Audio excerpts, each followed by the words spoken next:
Прийшли окупанти до нас в Україну, форма новенька, воєнні машини, та трохи поплавився їх інвентар. Байрактар, Байрактар. Російські танкісти сховались в кущі, щоб лаптем посьорбати довбані щі, та трохи у чах перегрівся навар. Байрактар, Байрактар. Приперли зі сходу до нас барани для восстановлення великої страны. Найкращий пастух баранячих отар. Байрактар, Байрактар. Хто воде всяке озброєння різне, потужні ракети, машини залізні, у нас на всі доводи є коментар. Байрактар, Байрактар. Вони захопити хотіли нас зразу, а ми зачаїли на орків образу з російських бандитів, робить примар. Байрактар, Байрактар. Російська поліція справи заводить, там пихцю рашистів ніяк не знаходить, хто винен, що в нашому полі глухар. Байрактар, Байрактар.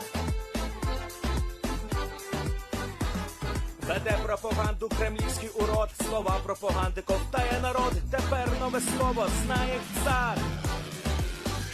Байрактар. Байрактар. Байрактар. Байрактар. Байрактар.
Yes. The Leaf Spring Army sends its regards.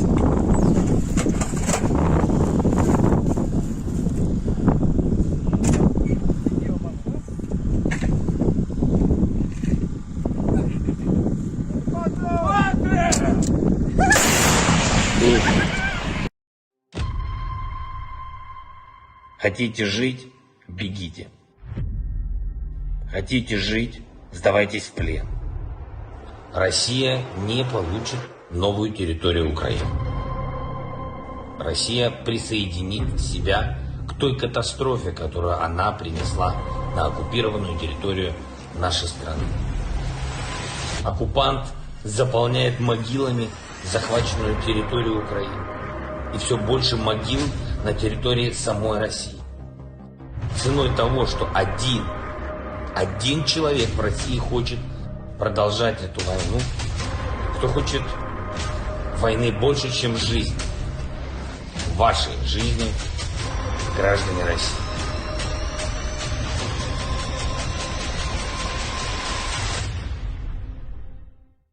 Русский военный корабль. Предлагаю сложить оружие и сдаться. Русский военный корабль, иди нахуй.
Hello, everyone. I'm the Enforcer, and I'm accompanied by Enforcer Matt. And good evening, folks. It's Enforcer Matt, and welcome back to day 578 of the news. And it's good to see you all once again on another large fundraiser night for Razom this time. And of course, we're going to be covering the past 24 hours of the news of the war in Ukraine. But before we even get to talking about the news or anything similar, I just saw that, weirdly enough, we were able to get a super chat tonight. And that should not be possible. There is a there is a fundraiser being run for YouTube Give, and we've had this glitch once before, way back in the day. So if for some reason that happens to you, please clarify it in the live chat to Enforcer Matt that was actually meant to go. And she said it was meant for a donation, actually. It was not supposed to be a super chat. And I don't even see the button down there for a super chat, so I'm not even sure how that was even possible. So really quickly, let me take a quick moment to throw that in. And also, Matthew, do we have the American dollar translation for that? Let's see. Let me get it real quick. It's 80 Australian to USD. And that comes out to 51.42 USD.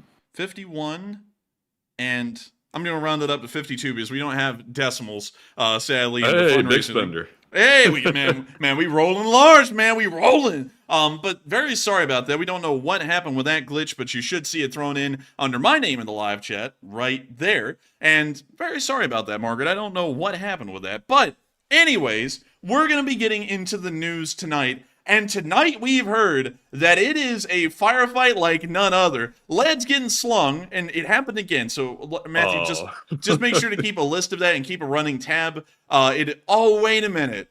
They're Australian viewers. Oh, they're letting Australian viewers donate super chats, and then they're leaving it up to us to do the translation and donate it. Is that YouTube's solution to the problem? What a bunch of douches! Not to y'all, not to the ones throwing in the super chats, but to the YouTube people. Because to explain this really quickly, when y'all throw in a super chat, YouTube takes 30% of it. So if they're wanting us to donate that to the fundraiser, we're taking a loss of 30% on every single super chat. So YouTube is an absolute douche if that's what they're doing. Is they're expecting us to foot the cost of that, but we are going to foot the cost of it tonight if we need to. But if you are from Australia, I have to let you know really quickly that you can't technically donate to fundraisers. It's something weird about y'all's laws, specifically in Australia and New Zealand, and apparently also in Canada tonight. So I think we might be in trouble. We're going to be ending up bankrupt tonight, I believe. But nevertheless, really quickly, if you think you're going to have a problem where it gets sent in as a super chat instead of a donation to the YouTube Give system, go to the link in the description below to United24 and send it in there, because to be honest with y'all, we probably won't be able to foot the cost for that if people send in thousands of dollars of super chats tonight that we have to translate into donations. We will probably we will end up taking a loss of over $1,000 most likely. So, man, you know what people are about to do now? The Australian stuff's about to flood. Oh, wait a minute, look, it went to Razom that time from John Toth. Did you see that? Yeah, he threw in, it was a super chat, and then it went to Razom. What the hell's going on? This is weird. This is completely throwing off the start of the stream because it was actually supposed to be segueing immediately into the news. But if y'all are having super chats thrown in, please just have that clarified with Matthew. I hate to throw a lot onto you tonight, Matthew, but make sure to have it clarified and just have a running tab for me to hear off, and then we'll just read them all off, and I'll add them together on our phone and then throw them all in as one bulk donation to the fundraiser if that's their choice. But I highly encourage that if you are an Australian viewer, please do not try, because if you end up overloading our system, we will end up probably going broke, just letting y'all know that up front. But moving on from that and on into today's news, a massive firefight has unfolded in the area of Verbove, and it is so severe that the Russians are apparently not able to even move around the front lines. And not only that, it also appears that the fire map from NASA is showing that the entire area is engulfed in a roaring inferno. But before we get into that tonight, I have to tell y'all a little bit about what's been going on here in the big picture, especially around this specific area. And also, by the way, you know what? I forgot to even tell y'all what the fundraiser is tonight. Tonight's fundraiser is Razom for Ukraine. Razom for Ukraine is an amazing nonprofit that has been operating in Ukraine for years at this point and has really stepped forward and done its duty during this past part of the war from the beginning of 2022. They have been doing an amazing job helping to save the lives of folks all around Ukraine. They are like the Doctors Without Borders and also I'm seeing more coming in. But anyways, they are like the Doctors Without Borders of Ukraine, but on a little bit of a smaller scale. Nevertheless, they still do amazing work helping to save the lives of people all across Ukraine. And not only that, they also provide other things like food assistance. And probably my favorite project that they undertake is providing scholarships to Ukrainian soldiers so that way they can pick up a valuable trade once their military service is over. And hopefully they will be able to have a successful career after that. But with that... Indeed. And also, real quick, Enforcer, I have another dilemma I have to bring up to you. Apparently, Luke Buxo, who put in a 20 Australian, it appears based on what he wrote that he didn't necessarily intend that to go to the fundraiser, but how are we going to deal with that? Because technically we don't take Super Chats tonight. We don't take Super Chats tonight. That is a tough one. But also, thank you for the intent behind it, though, by the way. I do appreciate the kind thought behind it. And thank you so much, Luke, for the support. But really quickly, I would like to make a quick note that tonight we do this with no idea or any intent of getting a Super Chat. If y'all would like, make sure not to support with a Super Chat tonight or to support United 24 or the fundraiser, because we get support 5 days out of the 6 day streaming week. And of course, y'all help us to keep this thing running tremendously. And tonight we want the focus to entirely be on the people in Ukraine and the fundraiser that we're running tonight for Razom. And so while some of y'all appear to actually have the option of super chatting tonight, I would love and highly recommend that y'all do not super chat at all tonight and just put it all towards the fundraiser instead. Because that's what tonight is about. Tonight isn't about us running our normal news or folks supporting the channel. We've taken care of that on the other 4 streaming days. Well, actually, the other 5 streaming days. This day, especially, is entirely about the mission of this channel since the very start, which is to help nonprofits that have been working in Ukraine to continue on their amazing efforts. And so I highly ask and greatly request, and I know I can't force y'all to do anything, but I greatly request this Elite Spring Army directive tonight that nobody sends in a super chat directed towards us. Y'all send in support to United 24 with the link in the description below, or directly to the fundraiser, which you can also do right below the live chat. It should be the donate button. So do not click on the super chat button tonight if you have that option for some reason. Click on the donate button only. I would greatly appreciate that. And speaking of which, we have already reached $2,000 on the fundraiser. Let's go. Hey, and we are killing it. And really quickly, let me go pull up the stream again on my computer. Sorry about that, everyone. Tonight has been a chaotic night, and we haven't even really gotten to the news yet, but we're already at $2.3 thousand raised in support of Razom for Ukraine, and it is absolutely killing it tonight. But once again, please, everyone, I do request of y'all, if you have the option to super chat, and you also have the option to donate. Do not super chat. Donate only. Tonight is the night for Razom for Ukraine, and we want to make sure that all the support that is raised by this channel tonight doesn't go to us, it goes to Razom. Razom support is going to help to save the lives of people in Ukraine through life-saving surgeries, medical procedures, medical equipment. They're going to be helping displaced Ukrainian families to be able to eat another week. They're going to be doing amazing things with y'all's support, and I would rather y'all certainly support Razom for Ukraine tonight than this channel if for some reason y'all have ended up having the option for that. But moving on from this, and I'm so sorry everyone that we've kind of been distracted by this tonight. It's a very weird conundrum that we have because we actually have queued super chats now, and it's also a Sunday fundraiser, so it's just bizarre all the way around the board. But now we're finally going to be getting on into the news, and according to the Ukrainian Ministry of Defense today, they have made a statement that they are pushing forward, and they're pushing forward hard. According to the General Staff of Ukraine's Armed Forces, the Ukrainian counteroffensive continues operations in the Melitopol sector, the General Staff of Ukraine's Armed Forces announced on September 24th. And from what we are seeing, they are certainly going forward at full speed in this direction, every single way possible. Starting off with Robotyne, we saw that a BMP-2 crew was moving up into the area around Novoprokopivka, and they were driving through the ruins and remains of Robotyne, which had previously been liberated around 2 weeks ago. And we can see them driving on through.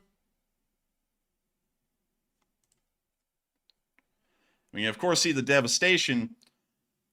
But it is great to know that this village is in Ukrainian hands, because while the devastation is severe, with it now being back into Ukrainian hands, we know that this will eventually be rebuilt better than it even was before the war. And so I have nothing but optimism and hope. While looking on these ruins, it will probably become a paradise after the war, thanks to all of the amazing support that's been given by folks around the world, and also all of the folks here tonight who are continuing to help Razom for Ukraine and their abilities of trying to help out the Ukrainian people. But moving on from that and on into our next clip and on into where the real action happened today, it happened at Verbove.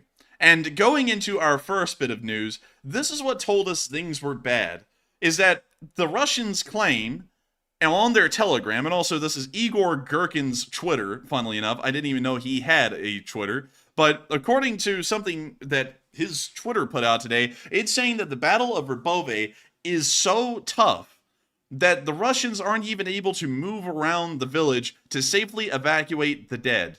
And while we usually never hear about the Russians evacuating the wounded and dead, they actually do evacuate the wounded and dead under very stringent circumstances. There has to be almost nothing going on for them to be able to evacuate the dead and wounded. If there is anything going on in the area, they don't pick them up. And with this information coming out, we know that the entire area of Verbove is drowning in rifle fire, artillery shelling, and every other kind of frontline activity that we could imagine. And it is very tough in Verbove because of the location that we find it in on the front lines. Looking at Verbove, you can see that it's largely situated on the Zaporizhian plain that spans along the entire length of southern Ukraine. But most importantly, this is one of the few areas that actually has a very sizable, steep, but also incredibly narrow ravines to the south and eastern end of the village. And you can see these right here. Now, these don't look that formidable, but when you're talking about driving tanks or trying to bring reinforcements into Verbove for the Russians, these are incredibly formidable, very tough to get through unless you're to drive through the actual vein of the crevasse here, and that makes it incredibly difficult to bring in reinforcements, especially any additional infantry or any armor, because the only way that they have to get into Verbove is to drive all the way north to Tarasivka and then take this small road here that you can see lined with trees into Verbove, meaning that there is a choke point and a bottleneck that is more severe for the Russians heading into Verbove than for the Ukrainians at this point crossing the Surovikin line. And over the previous few days, the Ukrainians have been able to make massive gains in this area and increasing their battlefield prominence or prowess, because they have been able to bulldoze parts of the Surovikin line and create crossings for armored vehicles such as armored personnel carriers, MRAPs, and tanks.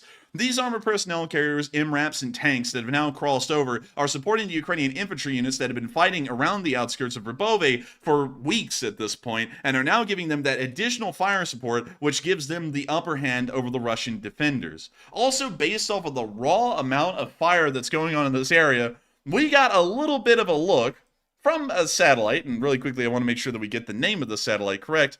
Unfortunately, I don't think we actually have the name, but this is a NASA satellite, unknown name, that maps the fires all around the world that are visible from satellite. And anywhere there's a fire, it's marked in red. And the red just kind of covers the general area wherever there's a large fire. And this is the village of Verbove right there in the dead center of the picture. And we can see that the entire place is engulfed in massive firestorms. There's one to the southwestern side near this small ridgeline here. And this is an incredibly small ridgeline. From what we understand, this is maybe 30 or 40 feet above the surrounding territory. But that small inclination, just around 30 to 40 feet, is enough to be a dominating height in this area of the front line, considering how flat most of it is. And so based off of that, we can see that the fires are burning right behind it, and that may be showing that the Ukrainians were able to take those heights today, and they're now levying fire against Russian forces that have been set up along this row of houses here, and had also been trying to set up a base of operations along this small hillside here, well, the small roadside, where we can see that some vehicles have been turning around in the fields on satellite footage. Based off of all this, we're getting a pretty good idea that Ukrainian forces must have taken control of this southern height today, and they're now using it to fire onto Russians further east and probably force them into retreating inside the village or completely out of the village altogether. We can also see a similar fire here in the direct center and north of Verbove as well, which is a really interesting one to see because from what we can tell, there isn't really much up here. There's one small village compound right here, or a village house, and beyond that there isn't really anything. However, there is a tree line that moves directly along this northern length of the village, and there also is one right here, which may lead us to believe that those fires are probably caused by Ukrainian shelling that may have hit a Russian ammunition depot, or some Russian tanks or SPGs that are in that area that may have been brewing up and burning, which led to the fire signature that we're seeing here on the satellite.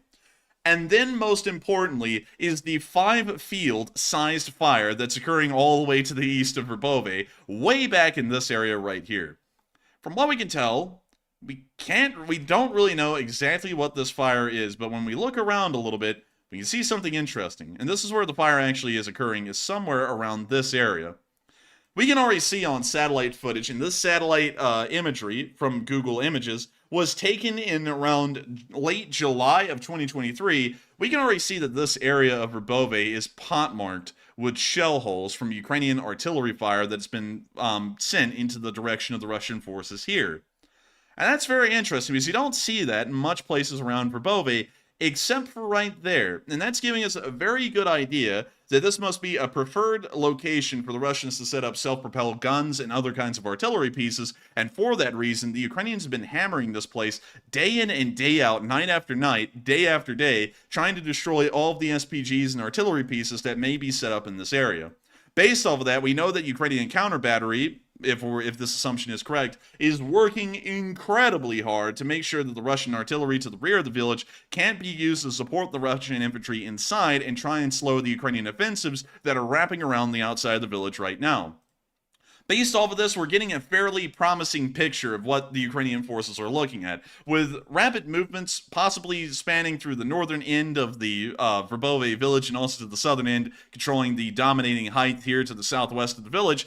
We might be able to say that the Ukrainians are doing incredibly well, and also considering that the Russians are saying that the firing is so bad that Russian forces really aren't even able to move through Verbove at this moment, all the way to its very tip. That's also giving us a good idea that the Ukrainians have the upper hand right now as far as maneuverability is concerned. The Ukrainians are going to be able to maneuver anywhere they want as long as they keep up this rate of fire on the Russians, and the Russians will not have the liberty to reposition or maneuver their own forces to try and counter any Ukrainian advances or movements, meaning that this area around Verbove right now is very promising as of the current situation, and we may see larger Ukrainian advances spanning further east in both directions, both north and south of the village of Verbove.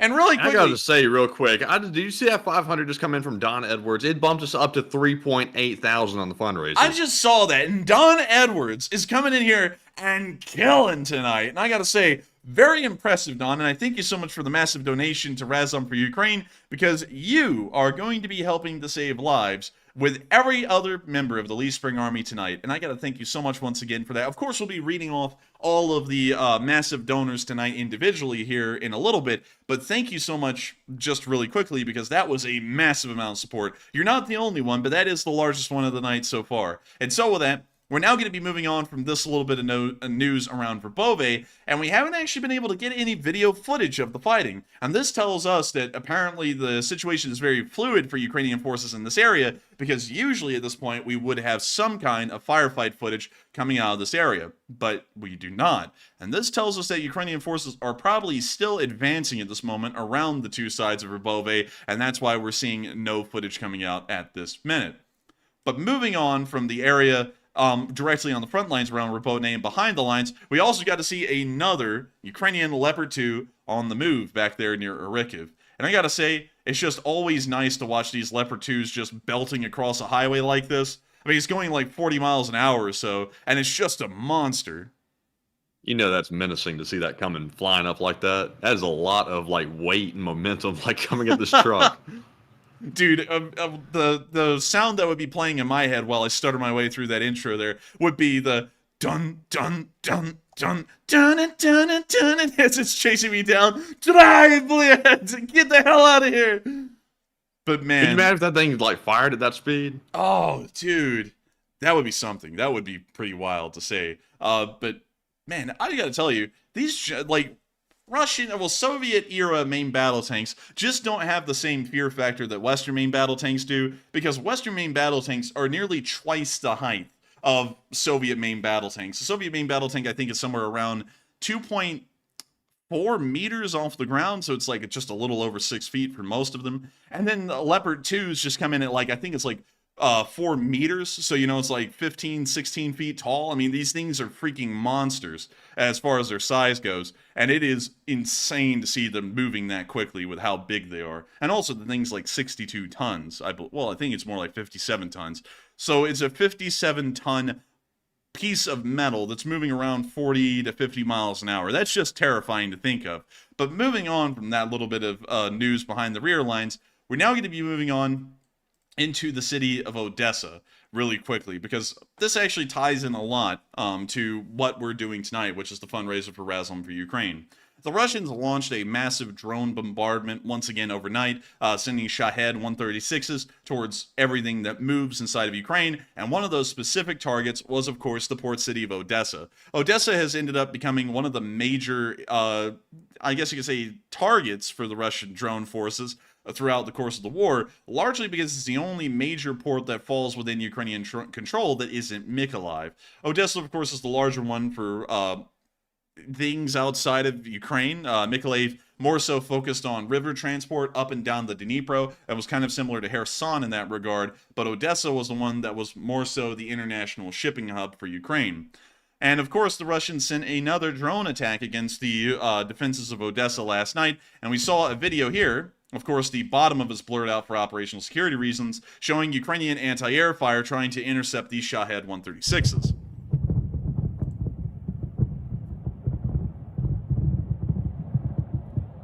Or air defenses at work, bled.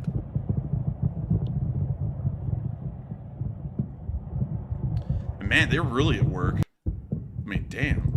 And that's the end of that clip right there. And while the Ukrainian air defenses were valiantly at work, hoping to defend as many people as possible, sadly, some of the drones did make their way through to the city of Odessa.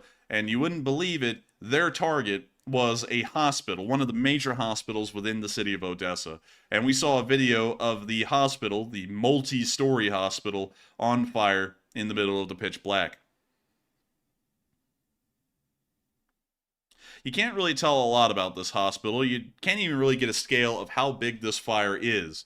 But it, of course, is spanning the entire side of the building. We can see the roof up there.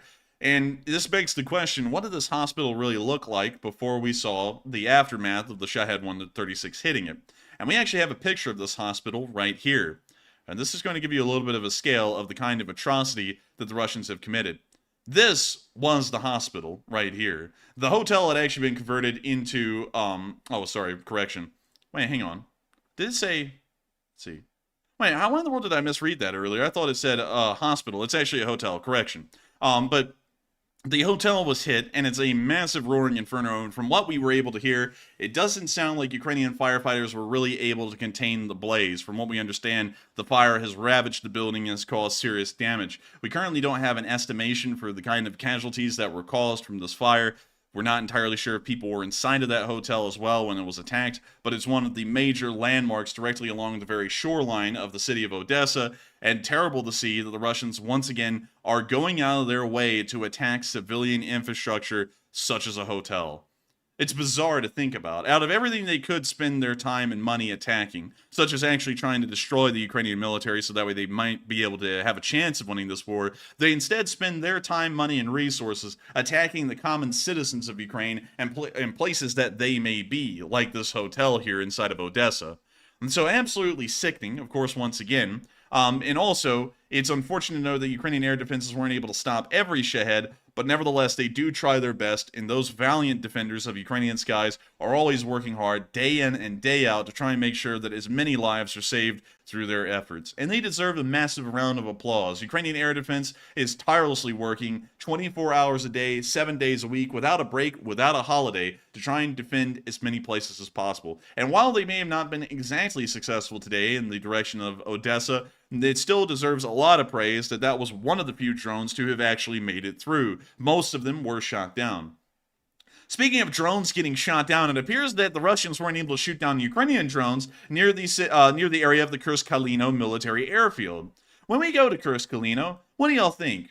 I think it sounds like Kursk Casino, and it appears that the Ukrainians tried to hit the slot machines today at Kursk, and they hit it big. From what we're hearing, it sounds as though some Russian military aircraft may have actually been damaged in a strike. From what we can tell, based off of satellite imagery, we can see that this is apparently the home of two different squadrons of the Russian Air Force. One of them appears to be a fighter-bomber squadron of Su-34s. The other appears to be composed entirely of MiG-29 SMTs, a slightly modernized variant of the MiG-29s, which we've commonly seen in service on both sides, that is able to do a couple of extra things in terms of air-to-ground support, but not by that much. Russian and Soviet-era aircraft are not exactly known for their ability to carry larger payloads that can be used in an air-to-ground variant. But nevertheless, the Russians have attempted with the MiG-29 SMT to create something along those lines, but it hasn't appeared to be entirely successful. But from what we've heard, casualties are being reported from the airfield, but we don't know what's really going on. Of course, the Ministry of Defense of the Russian Federation declares that everything is fine and there's not even anything wrong there, and that tells us that something is wrong there. We just don't know how bad it is. We can once again see a picture from the Kursk-Kalino airfield, and we can see an Su-30 back there. Interestingly enough, we don't see that represented in the Google image here as being one of the aircraft present at this fighter wing. We can actually see a MiG-29 SMT right there and an Su-34 taxiing to the runway in this picture, but we don't really see anything else. We don't see an Su-30. I'm trying to look around for one, and it's just not there. So I don't know why in the world there's an Su-30 there in this picture, but we can also see two MiG-29 SMTs that are based at the Kursk-Kalino airfield, and we can actually see the kind of loadouts that they have. It appears that they have two R-73s mounted onto each MiG-29, and they also have two R-24s as well, which are sometimes they can be a infrared missile much like the R-73 is, or they could also possibly be a radar-guided missile as well. And we're probably seeing a radar-guided variant mounted onto these two MiG-29s, but we don't really know for sure. It's pretty grainy looking as a picture, so we don't really get to see an exact look at the very front nose cone of these R-24s, but I'm having a feeling they're most likely the radar-guided variant. Regardless, the airfield was hit. We don't know the exact damage at this moment, and we'll be trying to ascertain that as time goes by if any video footage comes out from this airfield. But of course, wonderful to hear that another attack was conducted on Russian territory, and if you want to know how backwards the Russians are, this is also the commercial airport as well. It was built as a military airfield by the Soviet Union and a commercial airfield, and now in the modern day, the Russians decided it still is going to be used as a commercial airfield and a military airfield at the same time. It does not have any kind of terminal. The only terminal that exists is about the size of a Greyhound bus station right there, and it also appears that they have a DC-3 sitting out there on the tarmac, which is apparently one of the passenger planes. I would not fly on that. Just letting y'all know. DC3 in 2023? Am I hearing that right? Oh yeah, but you know what's even worse, Matthew, is that a common commuter plane in the Russian Federation. Let me make sure I get it right. Wait, hang on. Let me make sure I'm getting it right. Oh wait, yeah, I did get it right. 1 second. Wait, hang on, hold up. I gotta make sure I'm getting it right. Ah, here we go. This is actually a common passenger plane in the Russian Federation to this day. We have brought this thing up so many freaking times. Oh my gosh, man. It's a biplane. That's what North Korea is using. Yeah, it's a biplane. It's horrendous. But this is a normal commuter plane inside of Russia for most areas of the Federation. It's this ugly thing right here. And I think we might be able to find one, and it's modern day. That's actually a Bulgarian Antonov too. I'm trying to find one that would be used nowadays. We can see one that's obviously in use right now. I don't think it might be a freighter, though it might not be a passenger version of the Antonov 2, but still absolutely horrendous in showing how backwards Russian aviation or commercial aviation is outside of the major cities like St. Petersburg and Moscow, where you can expect some basic facilities, but outside of those two cities, you're in the boonies as far as airports go. Hell, they don't even get that bad in the United States in some of the smaller places that have airports here. Like, let's just pick a random place, Matthew, in the United States. Let's think of one, a smaller place. Huntsville. Let's go to Huntsville. Let's see what kind of airport they have there. That used to be a smaller place, but I think it's kind of becoming a larger place. Actually, yeah. They have a pretty nice airport there. Yeah, Huntsville, Alabama became the largest city in the state of Alabama in 2020 when the census was taken. So now it's actually usurped Birmingham in size, which was the largest city for literally forever in Alabama. But here is what the Huntsville International Airport looks like. Once again, keep in mind, Huntsville is a city most of y'all have probably never heard about in the United States, but it actually has proper terminals, proper gates, proper loading docks, and not only that, it also has 2 full functioning runways as well. And then, that's not even to mention the military airfield, which is, I believe, over here for the Redstone Arsenal, if I'm correct. But I might be I believe wrong. so, yes. Yeah, let me look I think around. you're right. Yeah, I think I'm right on that one. Let me look around just to make sure. And that does appear to be the military airfield for the Redstone Arsenal. So it's not even a joint civilian military usage airport. It's just entirely civilian usage at Huntsville International. And yet it looks way better than the Russian one. Although I will admit, though, this tarmac out here do be looking a little splotchy. I think that's actually rain accumulation on the tarmac. But when compared to the Russian airfield, it's not that bad. Not bad at all. But anyways, moving on from that, and back towards Kursk. It's great to hear that the Ukrainians were able to conduct a successful attack, hopefully, and we'll be getting more information on that here in the future. Another great thing to hear from the international sphere is that apparently the Polish and the Ukrainians have finally come to a resolution on what they're going to be doing with the Ukrainian grain. And I gotta say, the outlook for this situation was kind of grainy for a little bit, but we've been able to clarify it a lot better here in the recent times, and now we know exactly what the Polish and Ukrainians are going to be doing with Ukrainian grain going here forward. According to the president of Poland, Andrzej Duda, he said that Poland has prepared transit corridors for Ukrainian grain to pass through and be exported to wherever it is needed. And that's pretty good news, and this is also a win-win for almost everyone involved. While the Ukrainians aren't going to be selling a lot of their grain, or really any grain anymore, inside of the Polish market, the Ukrainians are allowing, well, actually the Poles are allowing, safe passage of Ukrainian grain from Ukraine and further on into Europe. And that sounds like it's just kind of shifting the problem over to Germany and France, for the most part, considering that they are the other 2 major countries in Western Europe. But it's probably not, and here's why. You see, right now, shipping the grain into Poland, the only port that grain has access to make it further into the world is the port of Gdansk, or as it used to be known, Danzig. Danzig, and I'm going to have to call it Danzig because I actually don't know how to pronounce it in the Polish pronunciation, so I'm sorry to all of our Polish viewers. If y'all want to tell me how to pronounce it, I will start trying to pronounce it that way, but right now I'm going to play it safe.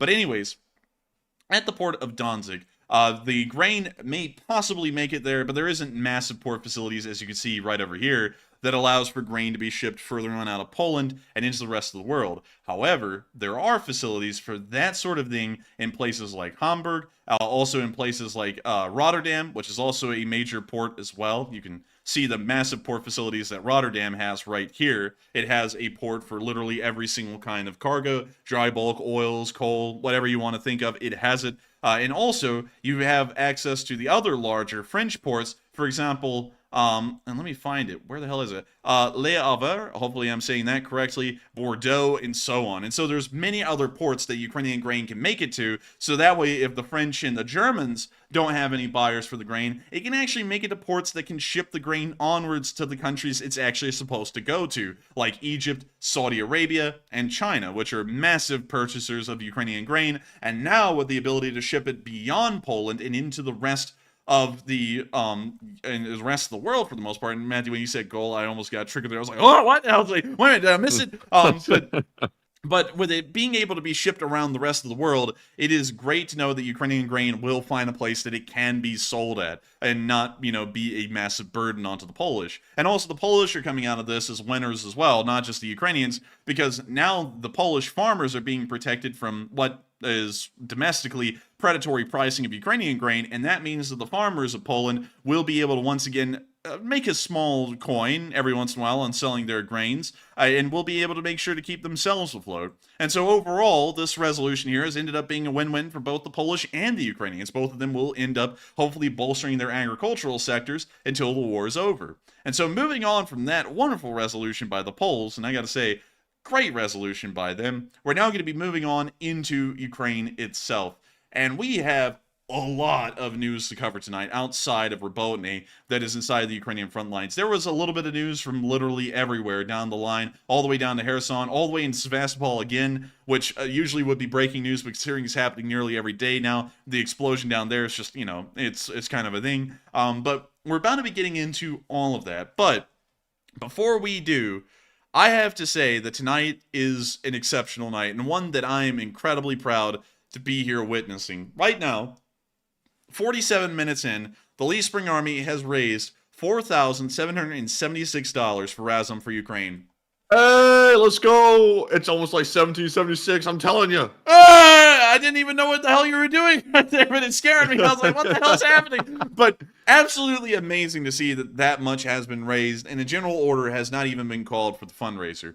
That is incredible and absolutely amazing. And I've got to say, the generosity of the Lee Spring Army is something that just can't be beat. There is no other community out there that has fundraised like the Lee Spring Army for nonprofits operating in Ukraine, and have probably done as much to help save Ukrainian lives. The only person I can think of that has done more than the Lee Spring Army is Mr. Beast, but Mr. Beast does that as a job, and, of course, gave away, I think, like $2 million to $3 million of aid to Ukraine at the beginning of the war, but we have been the longest and largest continuous supporters of folks in Ukraine through those nonprofits, and I gotta say, I've got to thank y'all massively for helping out this nonprofit tonight. Razom for Ukraine is a Ukrainian-based nonprofit, and this is something of us. There's two different schools of people who support our nonprofits. There are people who say that all of our nonprofits should be entirely Ukrainian-based, like Razom and Revive Soldiers of Ukraine, and then there are others who think that regardless of where the nonprofit operates, even if it's an international one like Doctors Without Borders, the amount of support that they give to the Ukrainians is massive in its own right. And either way you look at it, it is support that is going to Ukraine in the end. Doctors Without Borders, while not 100% being in Ukraine, has actually done more for Ukraine than we can really tell by any other nonprofit that is actually based there. Of course, Revive Soldiers of Ukraine is amazing, but, how Doctors Without Borders, in all honesty, with the amount of patients they treat, kind of runs laps around them, even with them being an international organization. But still, it is absolutely incredible to see that Razom for Ukraine has been supported so greatly tonight. And I think, Hey, we hit goal! let's go! Jaga, Igor! Man, $5,000 in literally 50 minutes. That means that we were raising $100 a minute, $1,000 every 10 minutes, until we just reached this $5,000 goal. Absolutely incredible and amazing to see that a general order didn't even have to be called tonight for us to reach the $5,000 goal. Of course, the Lee Spring Army is always ambitious. Y'all are going to be moving on and upwards from here. A lot of y'all are going to be demanding that the goal be raised. A lot of y'all are going to be saying that we should shoot for 10,000 and 7,500. But I've got to say, whatever we reach beyond this point, we have reached the goal tonight. And another $5,000 has been raised to help save the lives of people inside of Ukraine. I've got to say that it's absolutely incredible to know that we have been able to be a part of this amazing community for so long. For 578 days, the Lee Spring Army has stood as a unwavering and dedicated group of people who are not just focused on keeping an eye on the war in Ukraine, but are also focused on making a massive impact and saving lives over there the best way possible. And y'all have continued to do that again tonight. And I gotta say, it's absolutely incredible. I gotta thank every single one of y'all so much for being here with us tonight. It's not the end of the stream. It sounds like it's the end. It's not. But I got to thank all of y'all for being here with us tonight. Everyone who's supported, everyone who's not supported, every single one of y'all made an impact tonight. And I've got to say, absolutely incredible. And thank you to every single one of y'all so much once again for making this possible, because it's unbelievable to know that we've been able to help save the lives of people in Ukraine like this for so long. At this point, it feels like it is a blessing that we are able to get on stream every single Sunday and actually support people in Ukraine through a meaningful way. We never expected that the Sunday fundraisers would even survive this long. Way back in January of this year, we actually thought that the fundraisers were going to start petering out in support because people had almost been supporting Ukrainian nonprofits for nearly a year at this point. And we're now into the war a year and 8 months, and the fundraisers are still going as strong now as they ever have. And that's unbelievable to see. And I got to say that the Lee Spring Army truly is an invincible and legendary force of the internet. Absolutely amazing. And I'm more than proud to say that we are a part of this community. Of course, the founders of it, but really more so just a part of it. But if y'all are proud of the Lee Spring Army, put an LSA in the chat and let the whole entire community know that you are also proud to have been here tonight when we passed the next $5,000 goal for Razom. And so with that, Matthew, take it away. All right, and like the Enforcer said, we have reached $5.15 thousand, which we are $150 above gold now. Well, I'm sitting there stuttering like crazy. And with that being said, let's go ahead and jump right into our top donors of the night. And so far, our largest donor is Don Edwards, who puts in a $500 donation. That is the largest one of the night thus far. And a big thanks and shout out to you, Don, for putting in that massive and generous amount and helping to carry the fundraiser. We also have a $300 from DCC Prime 1, which is also massive, and thank you very much, DCC, for that support to the fundraiser. And we have a $100 from Greg Carrier, Hal Rose, some guy called the Enforcer. Then we have a $100 from Plant Lady, a $100 from Shannon Jane, Captain 80 Sweden, EK, Snow White, Andrew Angel. Then we have a $50 from Miles Wagner, DB, Dad Good, AJ, Margaret Hemsley, Renee Love, Cliff H., Ben, Mandy Carroll, Smarzig, Skip Tracer, 007, Joseph Andronaco, Drunky Monkey, Kiwi Girl, 11111, Axel K, Robert Harrington, and Gene Kustra. And Enforcer, break out the calculator because it's time to start adding. Oh, man. All right. So, oh, man, I'm telling you. And we're bad at math, but also, let's hit it. All right, so we have a 20 from Nick Strine that was put in as a super chat, and the translation on the currency is already done on all of these, so that's a 20. We also have a 15 from John Toth. We have a 13 from Luke Buxo, and then we have a 2 from Pedro Martins Costa. And those are the super chats that were sent in that will now donate to the fundraiser through our own channel. So big thanks and shout out to you for and Enforcer. What is that total? And that is a grand total of $50 exactly. So we're going to be throwing in another 50. It's going to be showing up as an Enforcer donation, but I want to thank everyone who sent in a super chat for wanting to donate tonight. And also, Matthew, did we add in the one that was for the ammo fund? Did we throw that one into that equation? Yes, all 4 of those were all the super chats. Okay, good. Because while we somehow have had a glitch tonight where people can throw in super chats, I always want everyone to know that tonight is about Ukraine entirely. We do not make a cent tonight, and I would like to keep it that way. For 5 days a week, out of the 6-day streaming week, y'all send in super chats and help to support this channel. And we are greatly appreciative and highly honored to know that so many of y'all find the channel worthwhile to support. But when it comes to Sundays, while I know that a lot of y'all have very honest and very wholesome intentions in wanting to support this channel, I also want to make sure that the folks we are reporting on in Ukraine can end up being supported and helped out by all of the nonprofits and the amazing, heartfelt people in those nonprofits can continue to help them and save the lives of people over there. And so while y'all did throw that in as super chats for the ammo fund, for coffee and pizza, we want to make sure that every single dollar that goes through this channel tonight ends up in the hands of a nonprofit that can actually use it to help do some good in Ukraine. And so thank you to everyone who threw in a super chat. And of course, we thank you for the support. It isn't helping the channel to keep on running, but it will help to keep a Ukrainian heart beating, hopefully, if it comes to that. And so with that, thank you to everyone who supported the fundraiser so far. And the fundraiser is not closed. While we may have reached the goal, there is still a lot to go. There is a load to go if y'all want to. And y'all can set the limit now. Y'all can go all the way up to 7,500. Y'all can go all the way up to 10. Last week's fundraiser actually reached $9,700 just about. I think it was actually 9,800. And so if y'all want to shoot for that, by all means, go ahead. It's not going to hurt anything. It's only going to help save the folks in Ukraine. And so with that, I hope that does address that fairly well. And let's get on into those polls.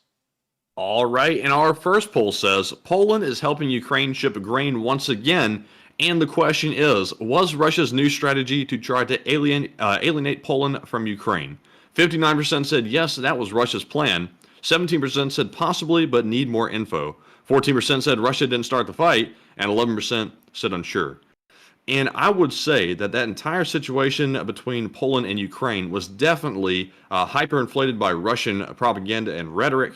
And I think they played a large part in overblowing the entire story, which led a lot of people to believe that there was a major problem in the relationship between Poland's government and Ukraine's government. Now we've learned that is not the case, and now we see Poland going as far as to help Ukraine ship the grain through their territory, even after we were told that apparently the relationship was totally falling apart, which obviously it's not. So I'm glad to see that all of that stuff was false, and that Poland and Ukraine are still good allies, and they're still sending aid to each other, and there is no issue. But certainly, Russia will capitalize on any opportunity it can to try to sow division between any NATO countries and Ukraine. But Enforcer, what say you? I'd have to say it's great to hear that the Polish and Ukrainians had a quick resolution to what was largely a small issue that was greatly overblown. Of course, it was greatly overblown because of really pro-Russians that started to spin the story to a massively negative degree beyond what it really merited. And it's great to hear that the situation has already been resolved and things are going incredibly good for both sides. And so with that, I hope that does address that fairly well. It's great to know the Russians can't win even in the propaganda sphere nowadays. And also really quickly, it appears that a lot of people may have been confused about a comment I made earlier in stream. And it appears that some people are misconstruing a statement that I made about how YouTube works funds. When it comes, and I have to make this very clear, super chats and donations to fundraisers operate entirely differently. When you send in a super chat to this channel, YouTube takes 30% of that super chat. So when you throw in a 50, they take 30% of that 50. And so we end up making, I think it's like $30-something off of your super chat if it's a $50 super chat. But when it comes to donations to a fundraiser, YouTube doesn't take anything out of it. YouTube will take your $50 donation to a fundraiser, and they will move it straight into a bank account that YouTube made for that fundraiser that we created but YouTube runs, and it will take it, and it doesn't even deduct any transaction fees or any processing fees out of it, and it sends that $50 directly on to the nonprofit in question.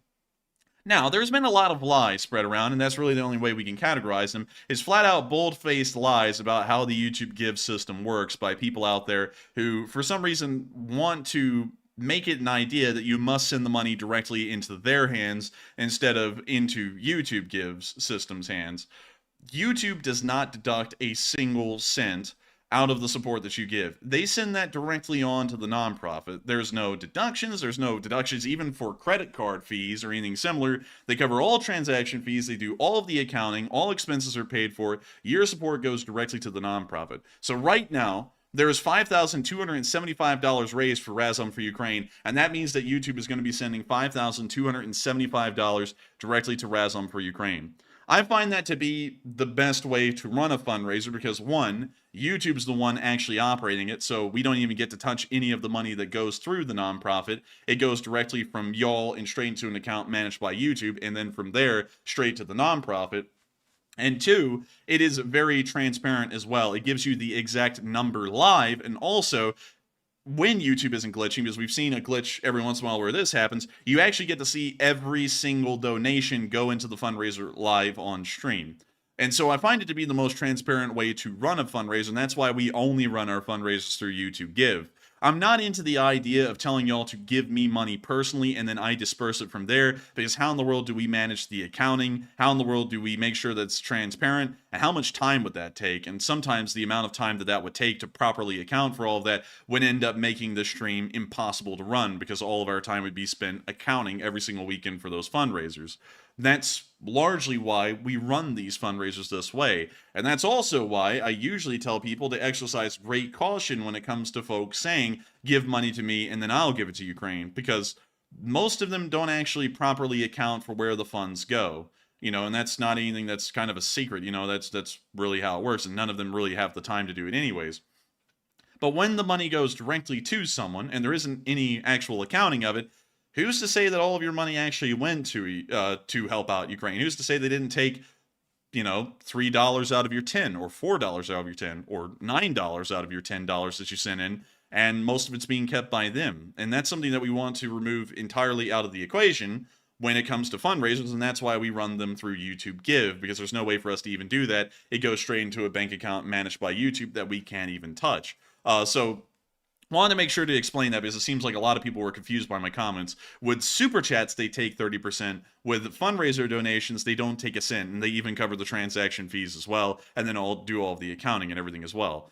So I hope that clarifies that fairly well, because regardless of what you hear, and I'll have to let you all know, you will hear plenty of lies at this point, and largely all of them revolve around being directed at this channel by a specific person about how these fundraisers work. And you'll see a random person out there go, actually I did the research, and most of the money that's fundraised for YouTube Give, it doesn't go to Ukraine. And that's actually a direct lie. That may as well be a defamation against YouTube, and if YouTube wanted to, or if Google wanted to, which is their parent company, they could probably go and sue those people individually, because that's literally the opposite of what it says when you Google YouTube Give. You can actually Google, just type in YouTube Give on your browser, and go click on what Google says about it, and they explain exactly how all of it works, from when you send in the money to when it goes to the nonprofit. And we want to make sure that all of our fundraisers run that way, because that's the only way I find it honest to run a fundraiser. It's as transparent as it can be.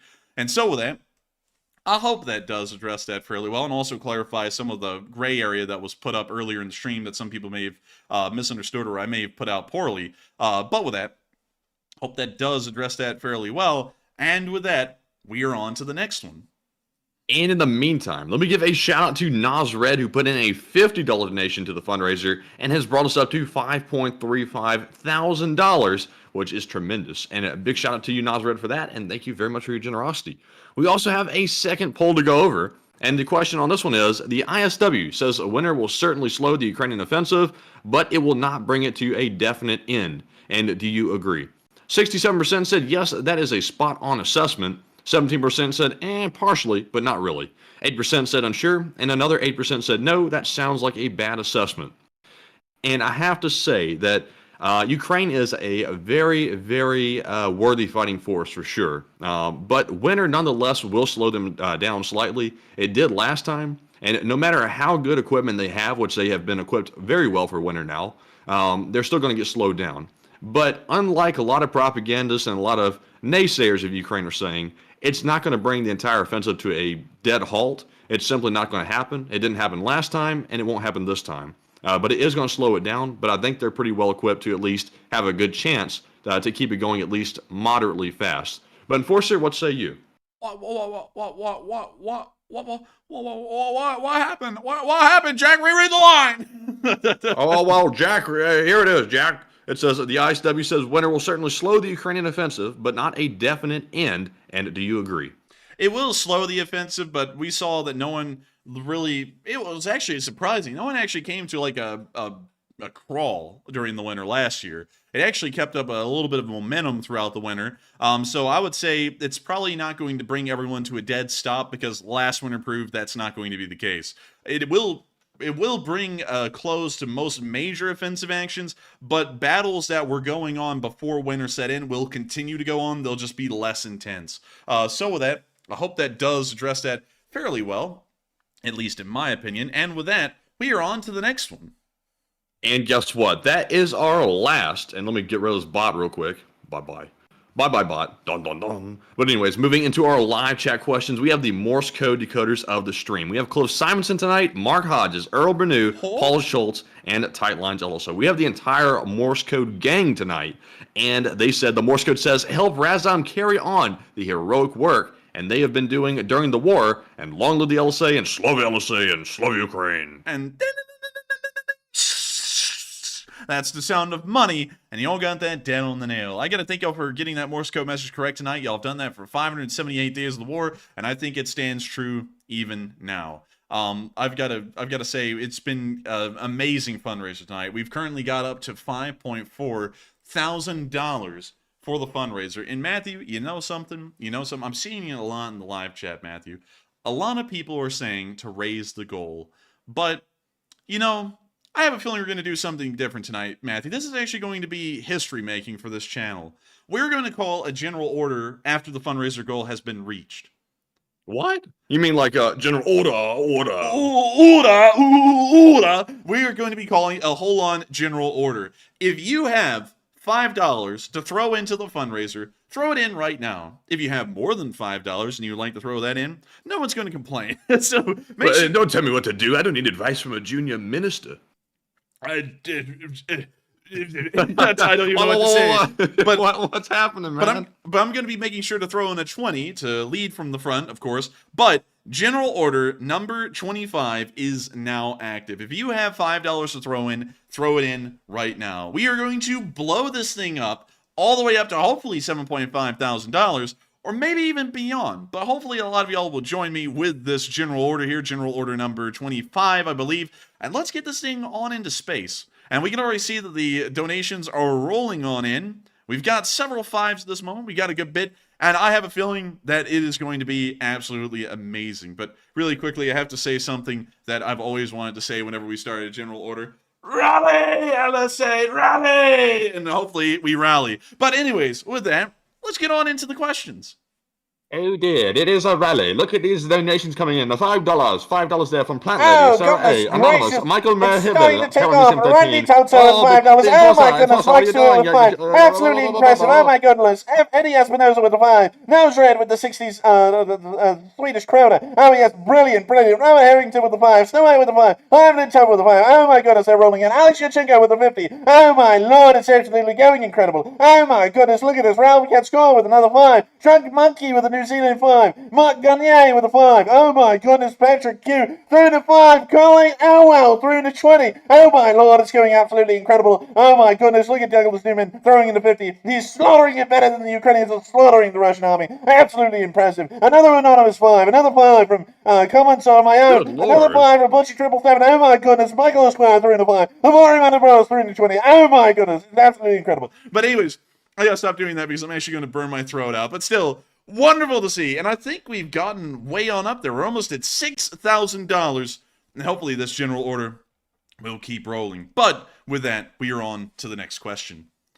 All right, and moving on to our next question. No, we weren't talking into a cup, actually. Somebody said no. But moving on to our next question here, we have one from Gabriel Mum. And he says, why are the Chinese not using the war in Ukraine to invade Taiwan while the United States is occupied?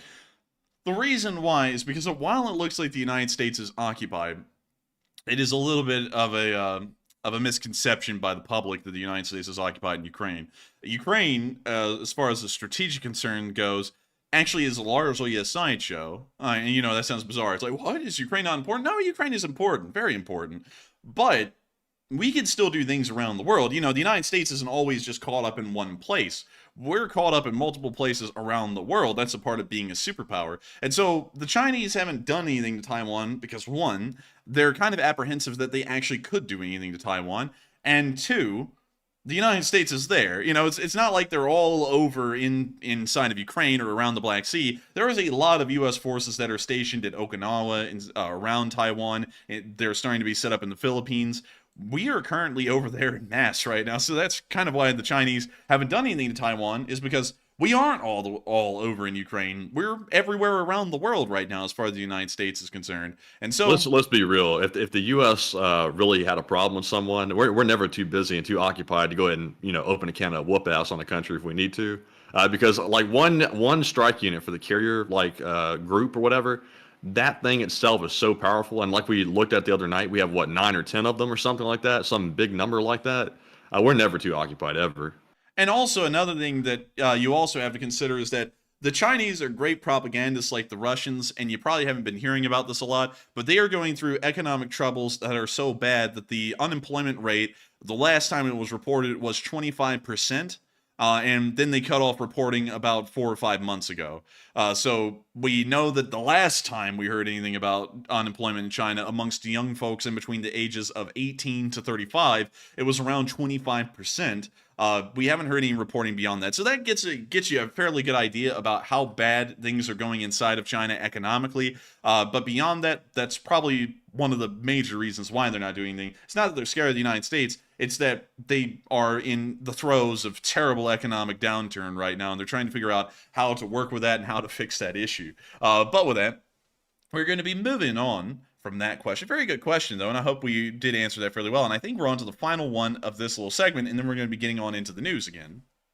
Yes, and we are. And also, shout out to Hal Rose, who put in a $105 donation, as well as Steve Watkins at work, who put in a $50 and got us up to $6.3 thousand on the fundraiser. And also, huge shout out to everyone who responded to that general order. We had a massive flood of $5 donations come in, which added us up, I think, $800 or $900. But y'all know I can't do math very well, so might need to recalculate that. $1,100. But 1,100. Is that including Hal Roses and Steve Watkins? Yes, quite, yes. Impressive. That was a very successful general order, and I have a feeling it's not over yet. Dubious. Anyway, yeah. Oh, goodness gracious me. But anyways, we're on to the final question of this segment.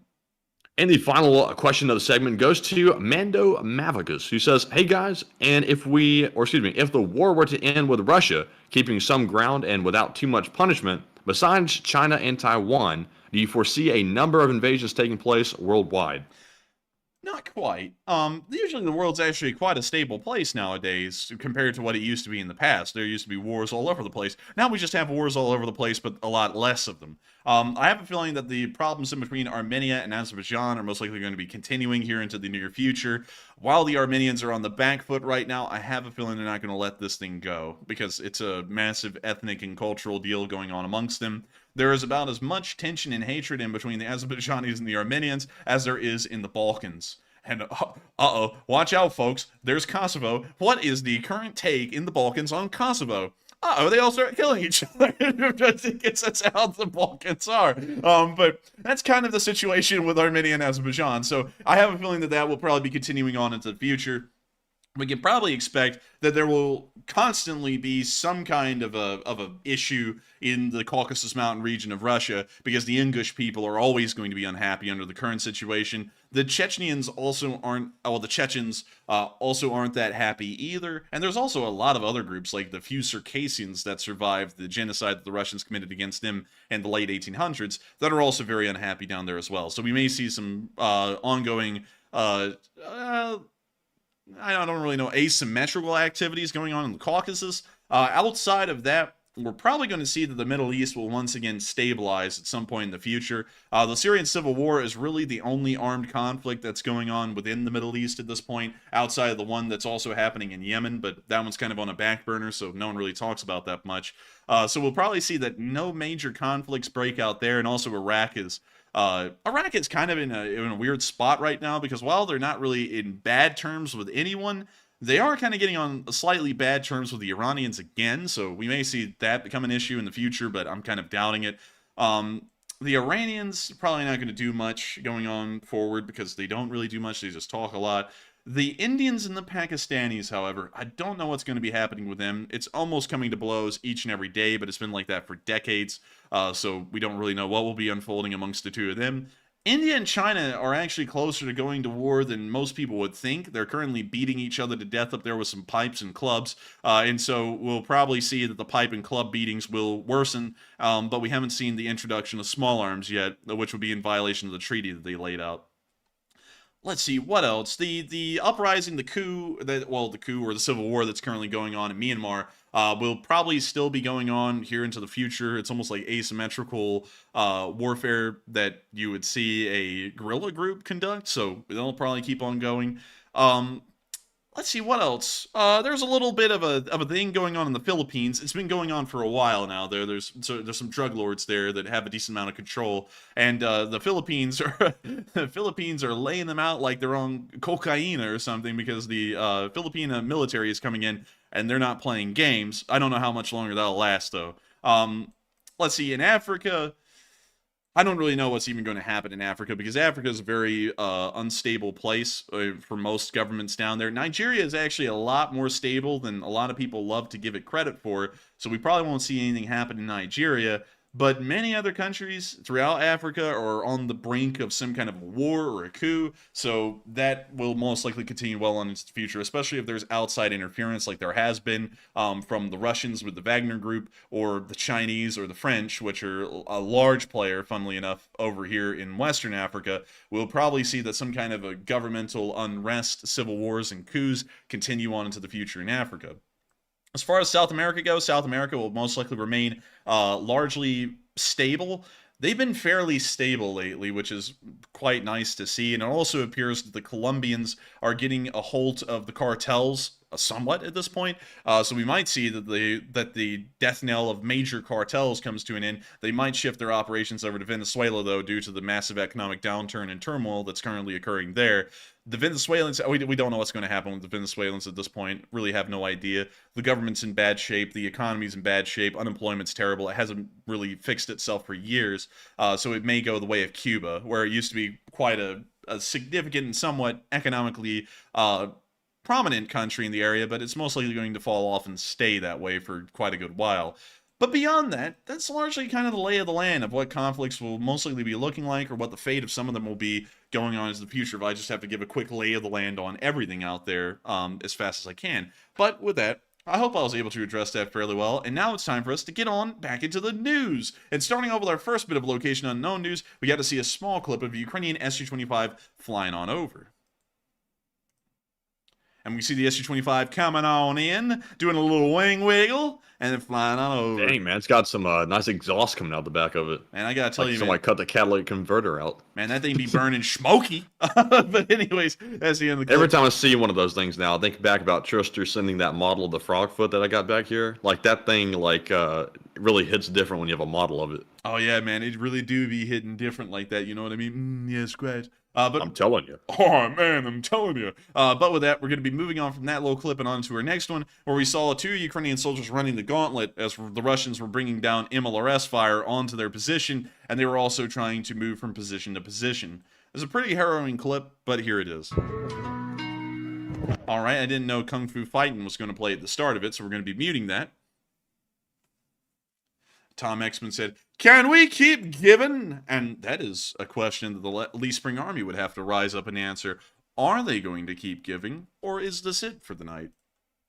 I wonder. But when you see the Ukrainians going for it, making a run for it, let's see if the music's playing. Oh, okay. Yes, they got the trap, man. They're rolling. Mean, I ride around in my ladder, shooting up like Gaza.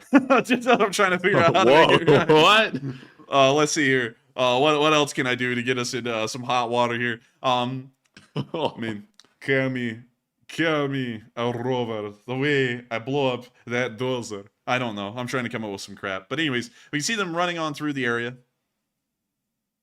Man, I just had to try and make it rhyme, man. That didn't mean anything. It was just a rhyme, man. Like, it's a prank, bro. It works. It works. Man, if it works, it works. I mean, like, I can't help that it was a dope-ass rhyme. But anyways, we can see them continuing to run through the village. Did I say run through the village. But we can now see that they're having to take a moment, get a little bit of a breath in.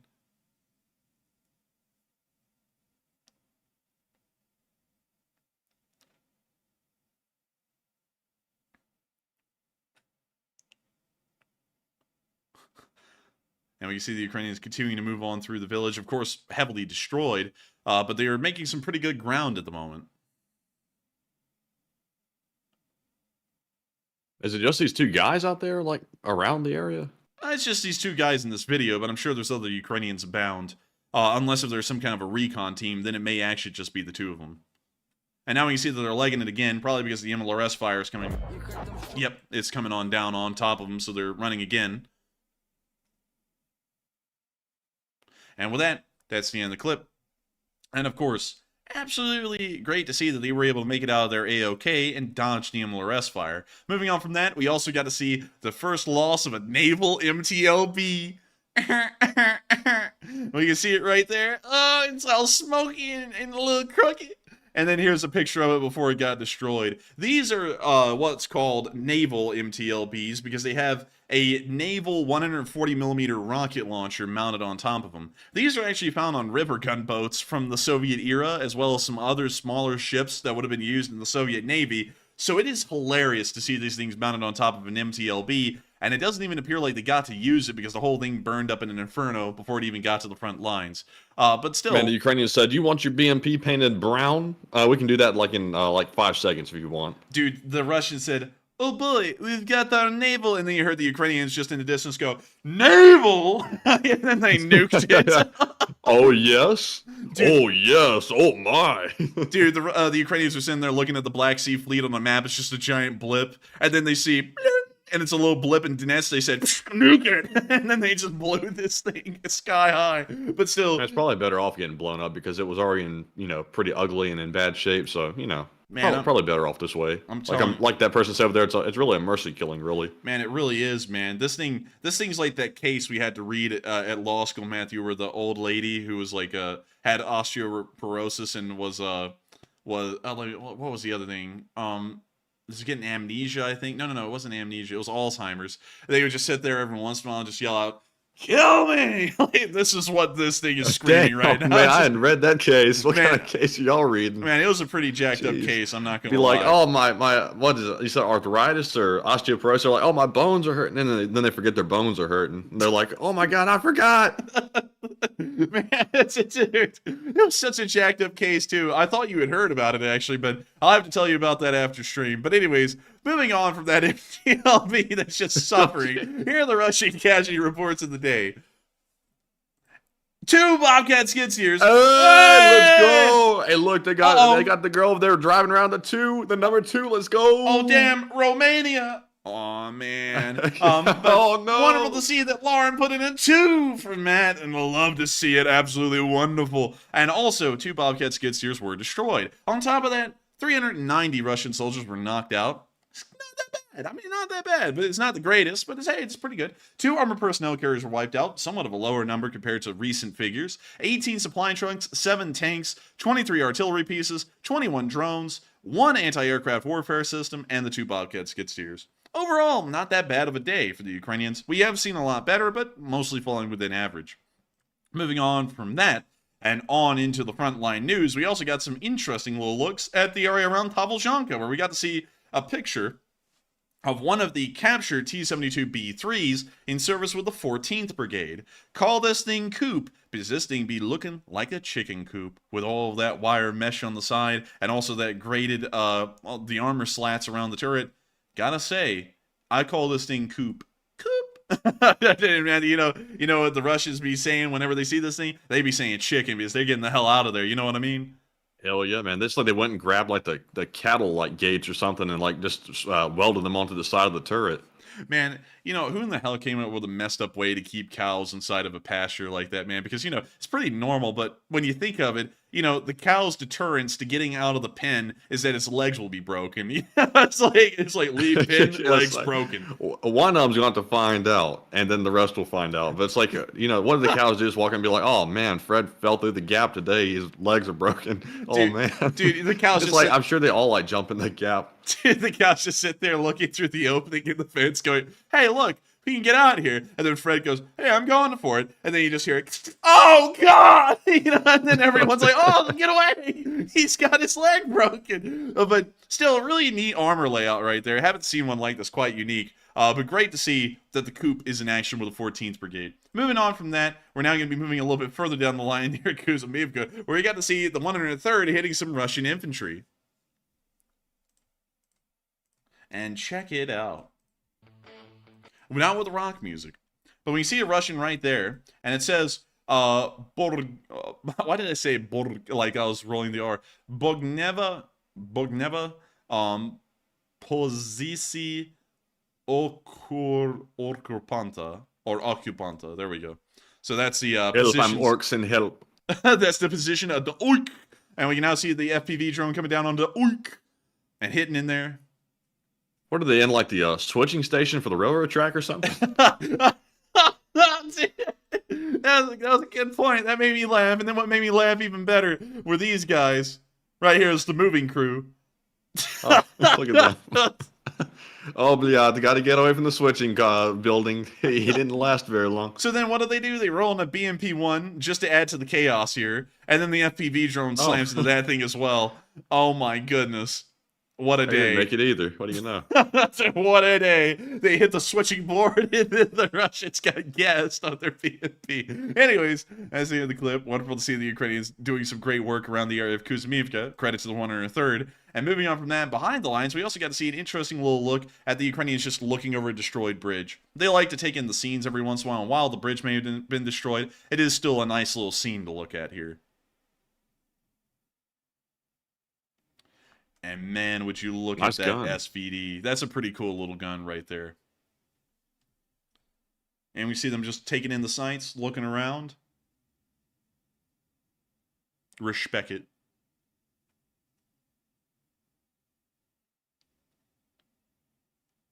This dude looks familiar. He does, for some reason. I was about to say that, man. I just saw I was quiet. I didn't say anything about him. I was like, I swear I've seen this guy before somewhere. But anyways, great to see them looking over the river in Ukraine, wherever that may be. We're thinking it's the Oskil River, but we're not entirely sure. And Ed Olsen coming in strong, throwing in a hundo. Hey! Dang! Love to see it. We're up to $6.6 thousand raised for Rezon. And beautiful to see. Absolutely incredible. Poggers even. Moving on from that, we're now going to be moving on into the area of Kremena, where we also saw an FPV drone doing its thing again.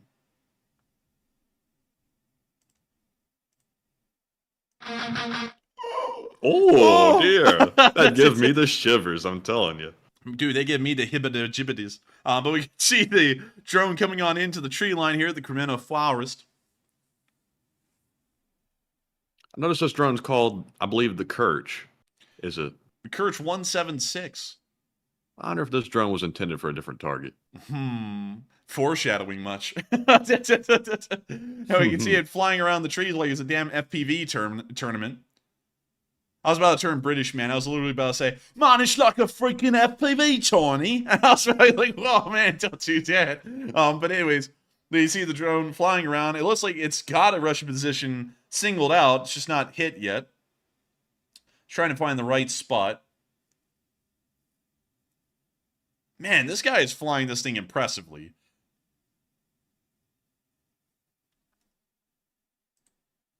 I'm telling you, man, the Ukrainians have a big future in like professional drone racing after the war's over.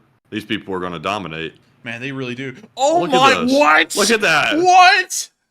Dude, that He drone just flew it literally, right in there. dude, that drone literally rounded the corner like, oh, gee, man, I'm kind of hungry. Hey, guys, what's cooking? And then just flew on in. Man, Oh it's like my somebody God. was literally holding it, like threw it in there. It was like so precise. I've never seen anything like that before. I can't even believe it kept connection while flying all the way in there. Oh my lord, that was Impressive. a crazy video. Amazing. But we're going to be moving on from that clip. Blown away by that, though. Best drone piloting we've seen in the war so far. And moving on down to the area of Bolbasna, we got to see a Russian observation post was destroyed. If it loads. And it's loading. Anyways, we can see the observation tower mounted on top of the water tower. They love putting towers on top of towers. The Ukrainians are about to take it all down. And any second now. Any second. Oh! Oh, bliat. Oh! Man, they hit on that thing harder than Harvey Weinstein. But anyways, that's great to see they were able to hit that water tower. Pretty impressive. And moving on from that, we're going to be moving on to the northern flank of Bakhmut, where we got to see the Ukrainians using one of their pickup MLRSs.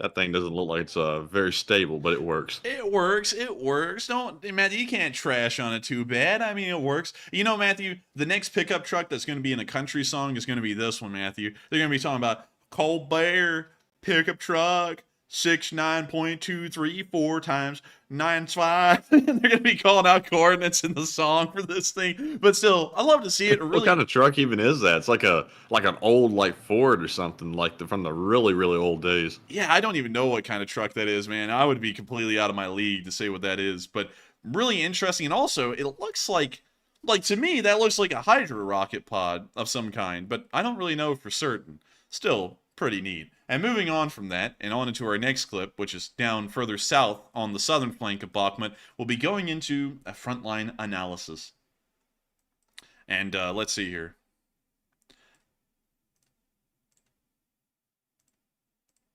Yeah, so nothing moved. Anyways, moving on into the clips near Zaitsevo, we got to see a T-80 getting hit behind a tree line. Hey! Man, dude, whenever they say, order number 63, who has order number 63? I say this. Hey, right here. Hey, I am. But we see it going for the T-80. Oh, passing right by the barrel, right down onto the front glacis. And of course, I guess you could say, "Give me back that flail fish. Give me the fish." Yeah, I don't know what it is, man, but we were filled with jokes tonight. Usually we're not like this. But anyways, moving on from that and on into our next little clip near Andriivka, we also got to see the 3rd Brigade conducting some recon. Oh boy, I wonder how the 3rd Brigade conducted recon today. I bet you it was with a lot of artillery fire. And it was. But we can see them here moving their drone through the area, taking a good look at the land below.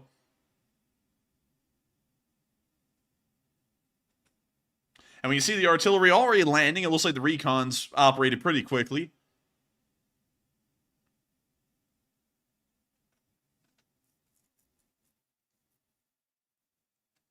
And man, they're slamming them. They really are. Oh, man, those Russians. Man, I actually kind of pity those Russians because that artillery fire is so accurate, almost no shots are landing off target.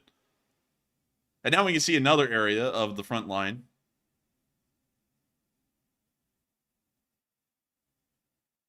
JC Agnes says, "That boy don't know no trucks, but he does know his firearms." And yeah, right, I do. I know all the And he firearms. sells propane, too. And propane accessories. But we can see the Russians getting slammed out here. We can see the recons going to a new location. Has found more Russians. You know, Matthew, that's going to be like the same crap, different shovel kind of phrase nowadays. Different location, same Russians. That's going to be the phrase. But we can see the... Oh, wait a minute. We can see the Ukrainian moving up. And look at him go. In a little line. All nice and orderly. We can see them down here on this side of the tree line as well. And It's weird. You can always tell, like, the Ukrainians from the Russians. The Ukrainians actually move around like they know what they're doing. But the Russians just, like, are all over the place with no order.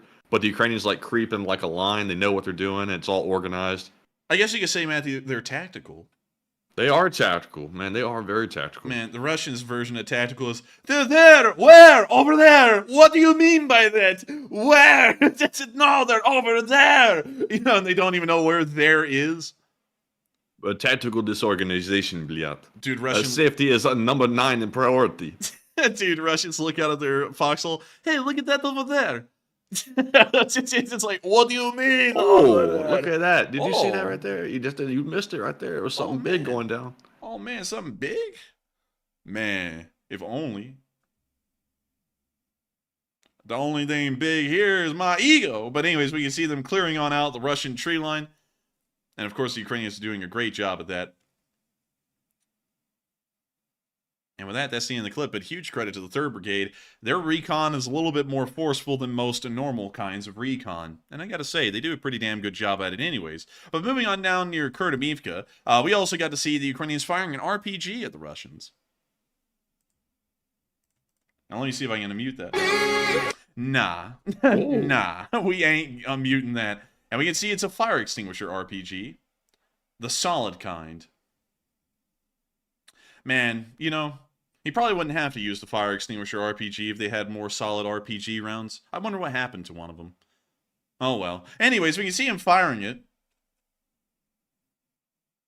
And there it goes. And hopefully he hit a Russian dead on the nail. But with that, that's the end of the clip. And great to see that while this soldier is using a fire extinguisher RPG, which is a little bit of an improvised warhead, hopefully it's still accurate. And it seems like he's pretty confident in using it. But with that, we're going to be moving on from that little clip and on into our next one, which is actually behind the lines a little bit, and in a village called Bila Ora, which we have not really talked about at all for a very long time. But we got to see some Ukrainian SPGs on standby in this area, and a little Su-24 went flying right over him, and it was a pretty cool clip.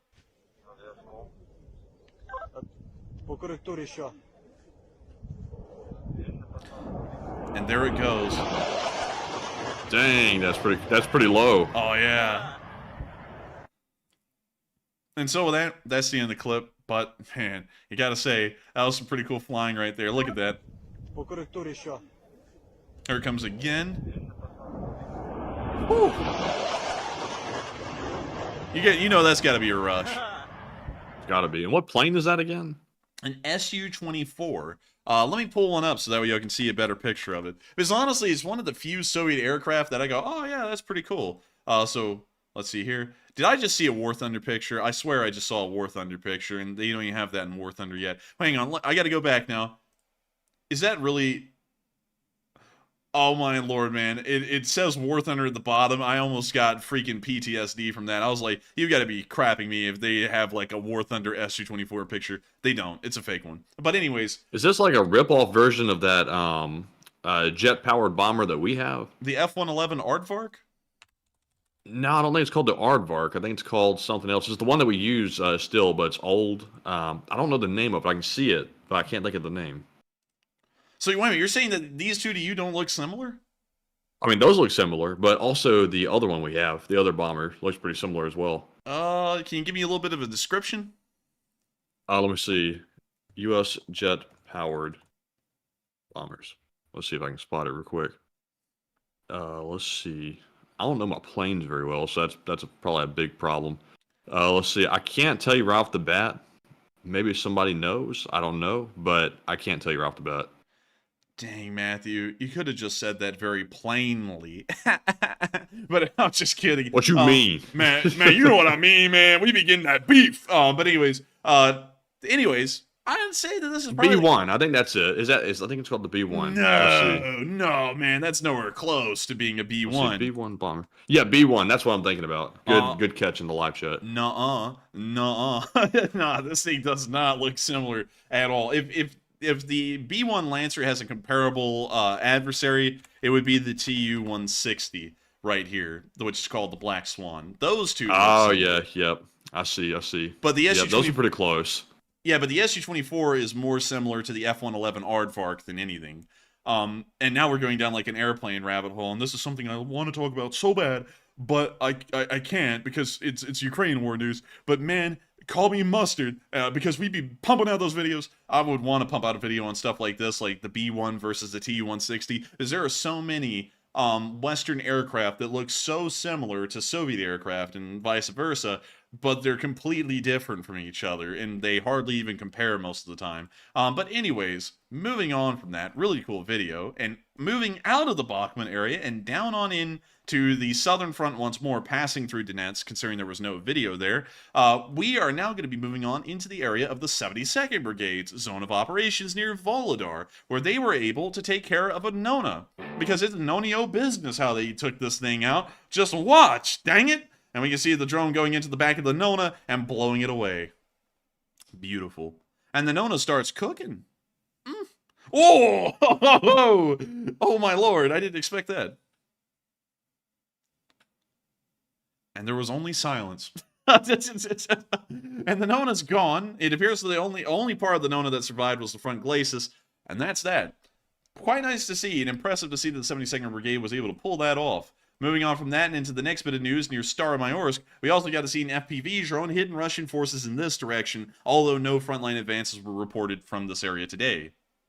We're going to be muting that, but we can see the drone coming on in. Getting some static, but hitting dead on the tank. Yeehaw!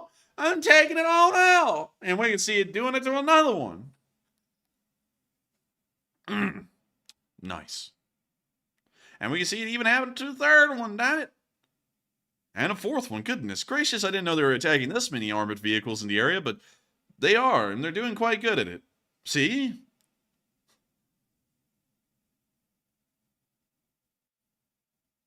Was that a Scooby?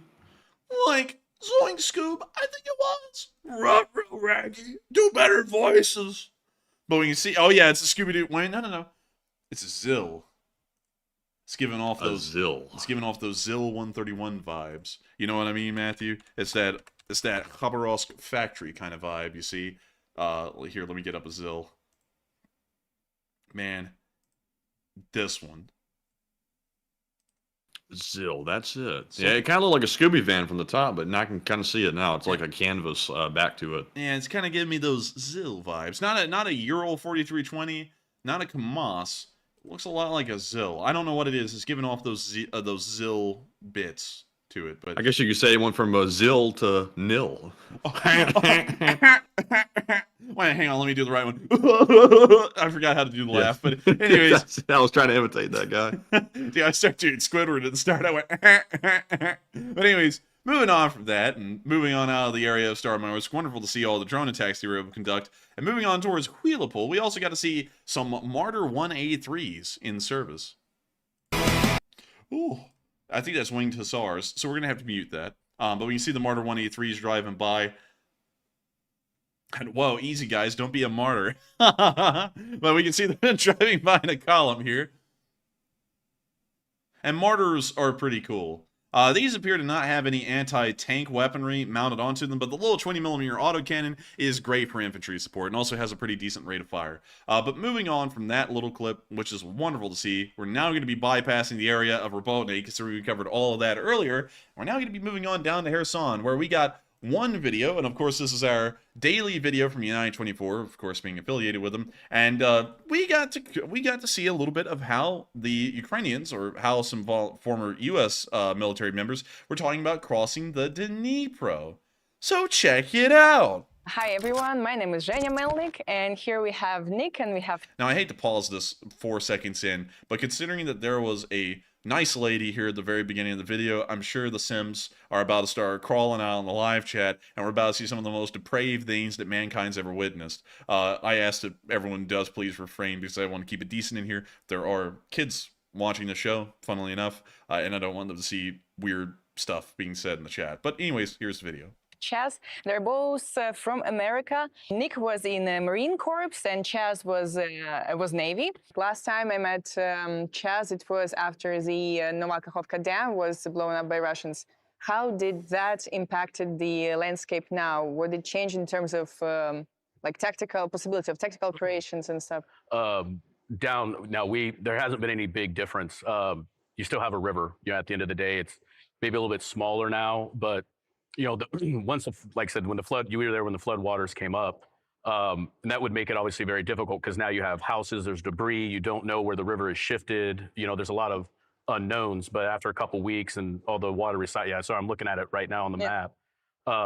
You still have a river so the tactics may have to change a little bit because the water may flow a slightly different way, or there's a house that's no longer there, or something like that. But strategically, there's no difference. I'm mostly in agreement with Chaz. I don't think there's really too much of a tactical significance. I think that one of the larger problems below the dam is that, like I stated before, there was a lot of mines and stuff like that along the bank that have now been displaced, and nobody really knows where they are. Not that they really did before either, but I think that might have some significance. And then that area below the dam tends to be more low-lying ground, at least on the left bank. So I could see that it might be saturated now, harder to move tracked vehicles. Do you think it's like actually possible, or what needs to be done to cross the river? What's the main challenge of it as of for now? A lot of people want to treat this river crossing as an amphibious operation, and whilst it will involve boats and crossing, it's really not an amphibious operation. It is breaching an obstacle. This river is no different than a minefield or a wire obstacle. And I think that the largest problem that we are going to face is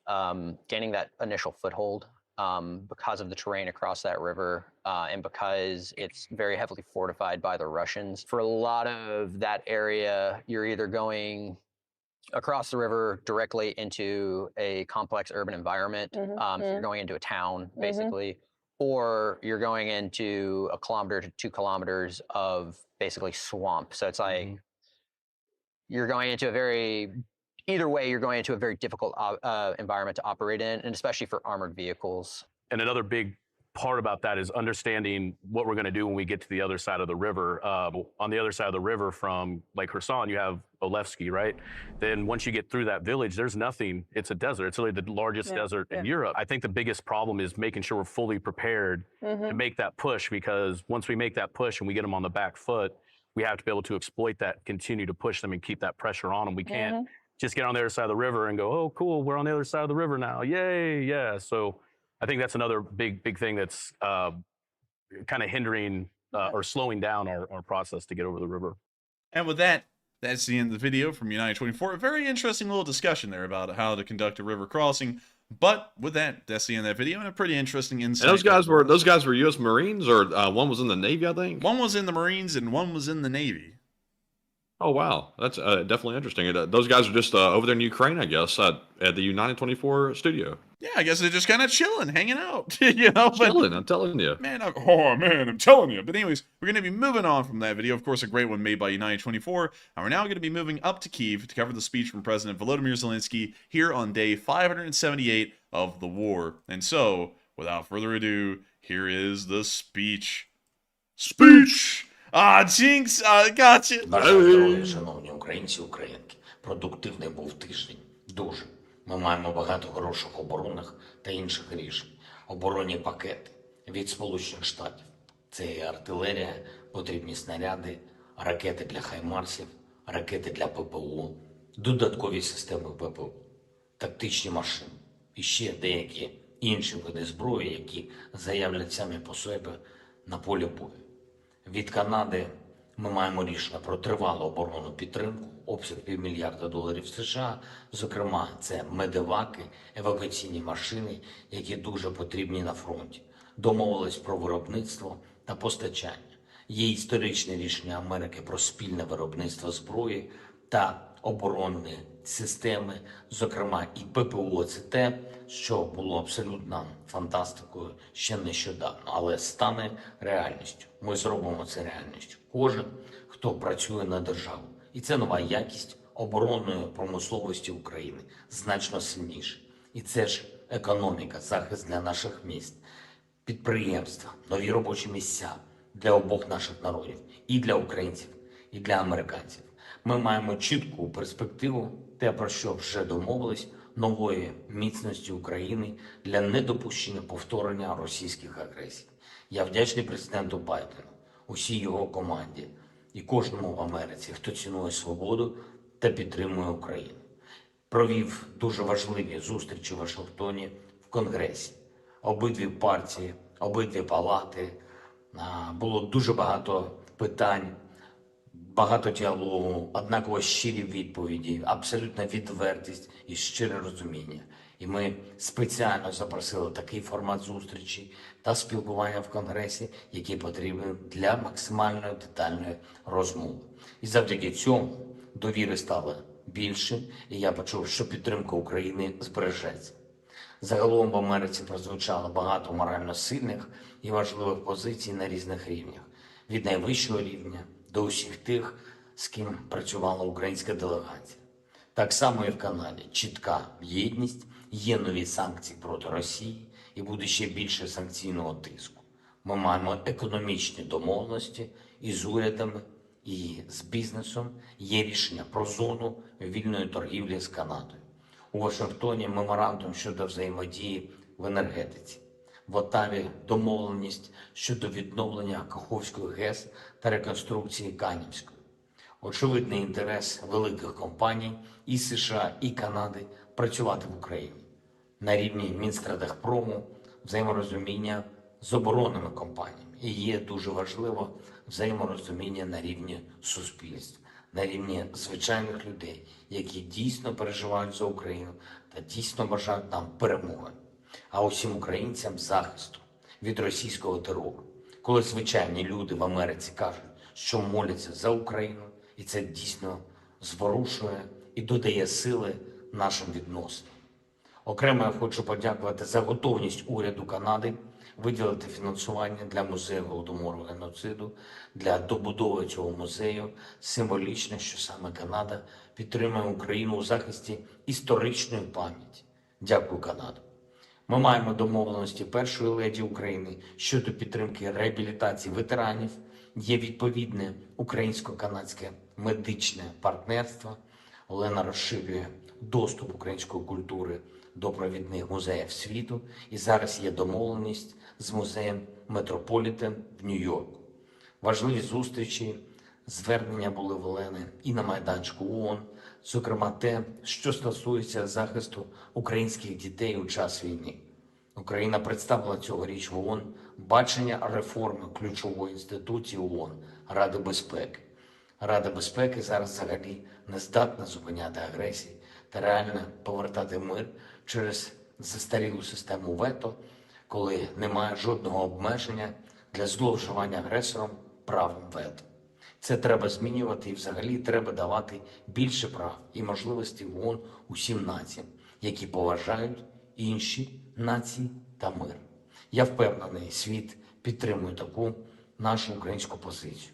Звичайно, цей тиждень був плідним і з точки зору двосторонніх зустрічей з лідерами інших держав. Дякую усім за підтримку і за готовність працювати з Україною. Так, це різний обсяг співпраці, різні напрямки, але це чітке визнання того, що Україна має майбутнє, своє майбутнє, сильне і вільне. І наші воїни, безмежна вдячність. Я пишаюся вами. За цей тиждень є за що відзначити бригади, які воюють на Сході і на Півдні. 5-та окрема штурмова бригада та 80-та окрема ДШБ. Дякую за міцність в боях в районі Кліщівки. 93-я окрема механізована бригада. Хлопці, я вам дякую. 15-та бригада оперативного призначення Нацгвардії та 71-ша окрема єгерська бригада. Дякую вам за справжню українську потужність в боях в районі Вербового. 116-та окрема механізована бригада. Просто хлопці молодці. Дякую всім, хто б'ється заради України, хто на бойових постах, у бойових завданнях. Дякую всім, хто допомагає. Кожен тиждень додає Україні сили і можливостей. А отже, кожен тиждень робить ближчою нашу перемогу. Слава Україні! And with that, that is the end of the speech from President Volodymyr Zelenskyy, and that is also going to be moving us into the second part of the stream. But before we even get into the second part of the stream, where we get to talk to all of y'all for about the next 30 to 40 minutes, I want to thank every single one of y'all so much for helping out this fundraiser tonight. It raised nearly $7,000 for Razom for Ukraine, which when you think about that, that's absolutely incredible. The Elite Spring Army has been able to dominate another fundraiser again and raise nearly $7,000. Every single dollar of that is going towards the support and care of people who are inside of Ukraine that have been either fighting in this war for the entirety of its length or have been living through the war since its very inception. Every single one of y'all has made a massive impact on the lives of those people over there throughout the entirety of the war. We have raised over $1.2 million in support of Ukraine, and the Elite Spring Army continues to kill it in the fundraisers every single weekend and continues to help to save lives. I've got to thank everyone also for trusting this channel to be the one, and more so trusting YouTube as well, to be the ones to safely fundraise through. We always try and make sure that our fundraisers are honest and as transparent as possible, and thanks to the amazing platform that YouTube Give provides, although it is glitchy at times, it is still the most transparent and most honest way to run a fundraiser. And really quickly, while there is always a lot to buck YouTube and Google about, I would like to give them thanks for, of course, providing an amazing platform to be able to fundraise through. But with that, we are now going to be moving on into our polls and questions, while an anonymous 100 comes in right then. And also, really quickly, I said this during the speech, but I was just wondering, is anyone watching from Kyiv tonight? I'm just curious. If you are, you don't have to say something in the live chat, but we were wondering if y'all would like to DM us on Twitter, because we actually were thinking of doing something pretty cool, Elite Spring Army related, in the city of Kyiv. That would be really neat. Kind of revolves around a whole bunch of stuff with the Elite Spring Army. But DM us, and we'll give you a little bit of extra details. And if you want to help us out with that little mission there, let us know, because we'd be very happy to have folks in the Leaf Spring Army that are in Kyiv helping us out with that little aim right there. So, of course, you don't have to say anything about it in the live chat. Just DM us over Twitter. But with that, we are now going to be moving on into the polls. And so with that, what do we got? All right, so we have one poll to address, and it says, how long have you been watching the Enforcer channel? I was just curious because we haven't asked this question in a long time. It looks like 49% said since the first months of the streams, 17% since day one of the streams, and I assume some of those people are probably meaning the first few days, and 21% said, whoa, I can't remember, and 12% said, I just started watching recently. So we have a lot of people that have been here since the first months, and a shocking amount of people had been here since day one or the early days of the stream. So we have a lot of old guard apparently in the chat. So Enforcer, what say you? And I gotta say, man, there's a lot of people that have been around since the very start of this channel. And also, I see some people saying that they are in Kyiv, and make sure to DM us on Twitter, and we'll tell you a little bit more about the mission at hand. And if you want to undertake it, let us know, because I think it would be an incredibly cool one, and one that would certainly go down in the books, one that the Leaf Spring Army would be proud of. But moving on from that, it is amazing to see that so many of y'all, 49% of y'all have been here since the first months of the stream. 17% of y'all have been here since day one, which is actually amazing. And also, let's see, I can't remember. Oh, that's a good answer, actually. I don't know. I don't know what I said. Don't push up, Fetty. So I'd have to say, hey, I like that. I gotta respect the honesty. And then 12% of y'all just started watching recently. And one thing that's always funny to me is that so many people have found our videos for the first time ever just recently in the past few months. But so many of our live stream viewers have been here practically since the dawn of time, since this channel started running. And I think that's really cool, and also great to see the kind of spread that we have on that poll of where everyone comes from. But with that, we are on to the next one. All right, and up next, we don't have any more polls, so that is it. That's it. That's just the only poll we've got. We didn't have a ton of news to make polls about, to be completely honest, today, so we only had that one during the last segment. But since we don't have another poll to go over, I want to say that I saw on Twitter today, this was super cool. It really got me excited today, because I always look at our followers and stuff like that to see if anyone new has followed us. I saw today that the guy who does the military analysis on BBC and also Sky News followed us on Twitter today. That was super cool. And, you know, small things like that, like it's an honor to get followed by anybody at this point. But big shout out to him for following the Twitter page as well. So super cool. And Enforcer, what you say? What you say, man? Man, I got kind of a street on that one, you know. What you say? Man, you know what I be saying, man? Shit, I be busting on God for real. But I gotta say, that is really cool, all jokes aside, to know that we're being followed by so many really high up people out there on Twitter. You know, and the guy does a war analysis for the BBC, and I believe it's BBC Channel 1, if I'm correct, Matthew. It's the main channel. Yes, I believe so. And also, he also does it for Sky News as well. I mean, you know, you're pretty high up there in the war analyst news on mainstream news to be in that position. And, you know, and while I usually deride mainstream news as a whole, usually, especially the war analysts on BBC, they're actually very good at their job. They do a fairly good amount of work in that. So huge respect. And I got to thank him so much for following us. Maybe he's watching us tonight because that is unbelievable. To know that folks like them follow us. And also, got to give a huge shout out to our boy Trent Talenko, who is also on Twitter as well. He's a huge guy in the war analyst world, does a lot of stuff about the war in Ukraine, and also some wars outside of that. And he also follows our Twitter a good bit and our streams, because he loves to throw out the "oh my" jokes that we've made here every once in a while. He uses those a good bit. And I gotta say, he also does great stuff, shares a whole bunch of stuff with us on Twitter. And I gotta say, we are absolutely honored to know that that both of y'all and so many other people on Twitter have found it worthwhile to follow us and listen to what we have to say at all. It's kind of crazy, because really, hell, I just kind of have done this for fun, but it seems like a lot of people find it interesting what we have to say. So really honored beyond belief, beyond any imagination, really. But with that, I hope we addressed that fairly well. And with that, Matthew, read off them top donors. The top donors, let's see here. I think we've actually called all of them off already. Man, shit, man. Get on to the question. I was just playing with you. Let's get on into those questions. All right, so moving back into our live chat questions. Up first, we have a question from Laurie Fox, who says, did you see President Zelenskyy at the school in Canada where the third and fourth generation students sang the Ukraine anthem, and powerful and very touching?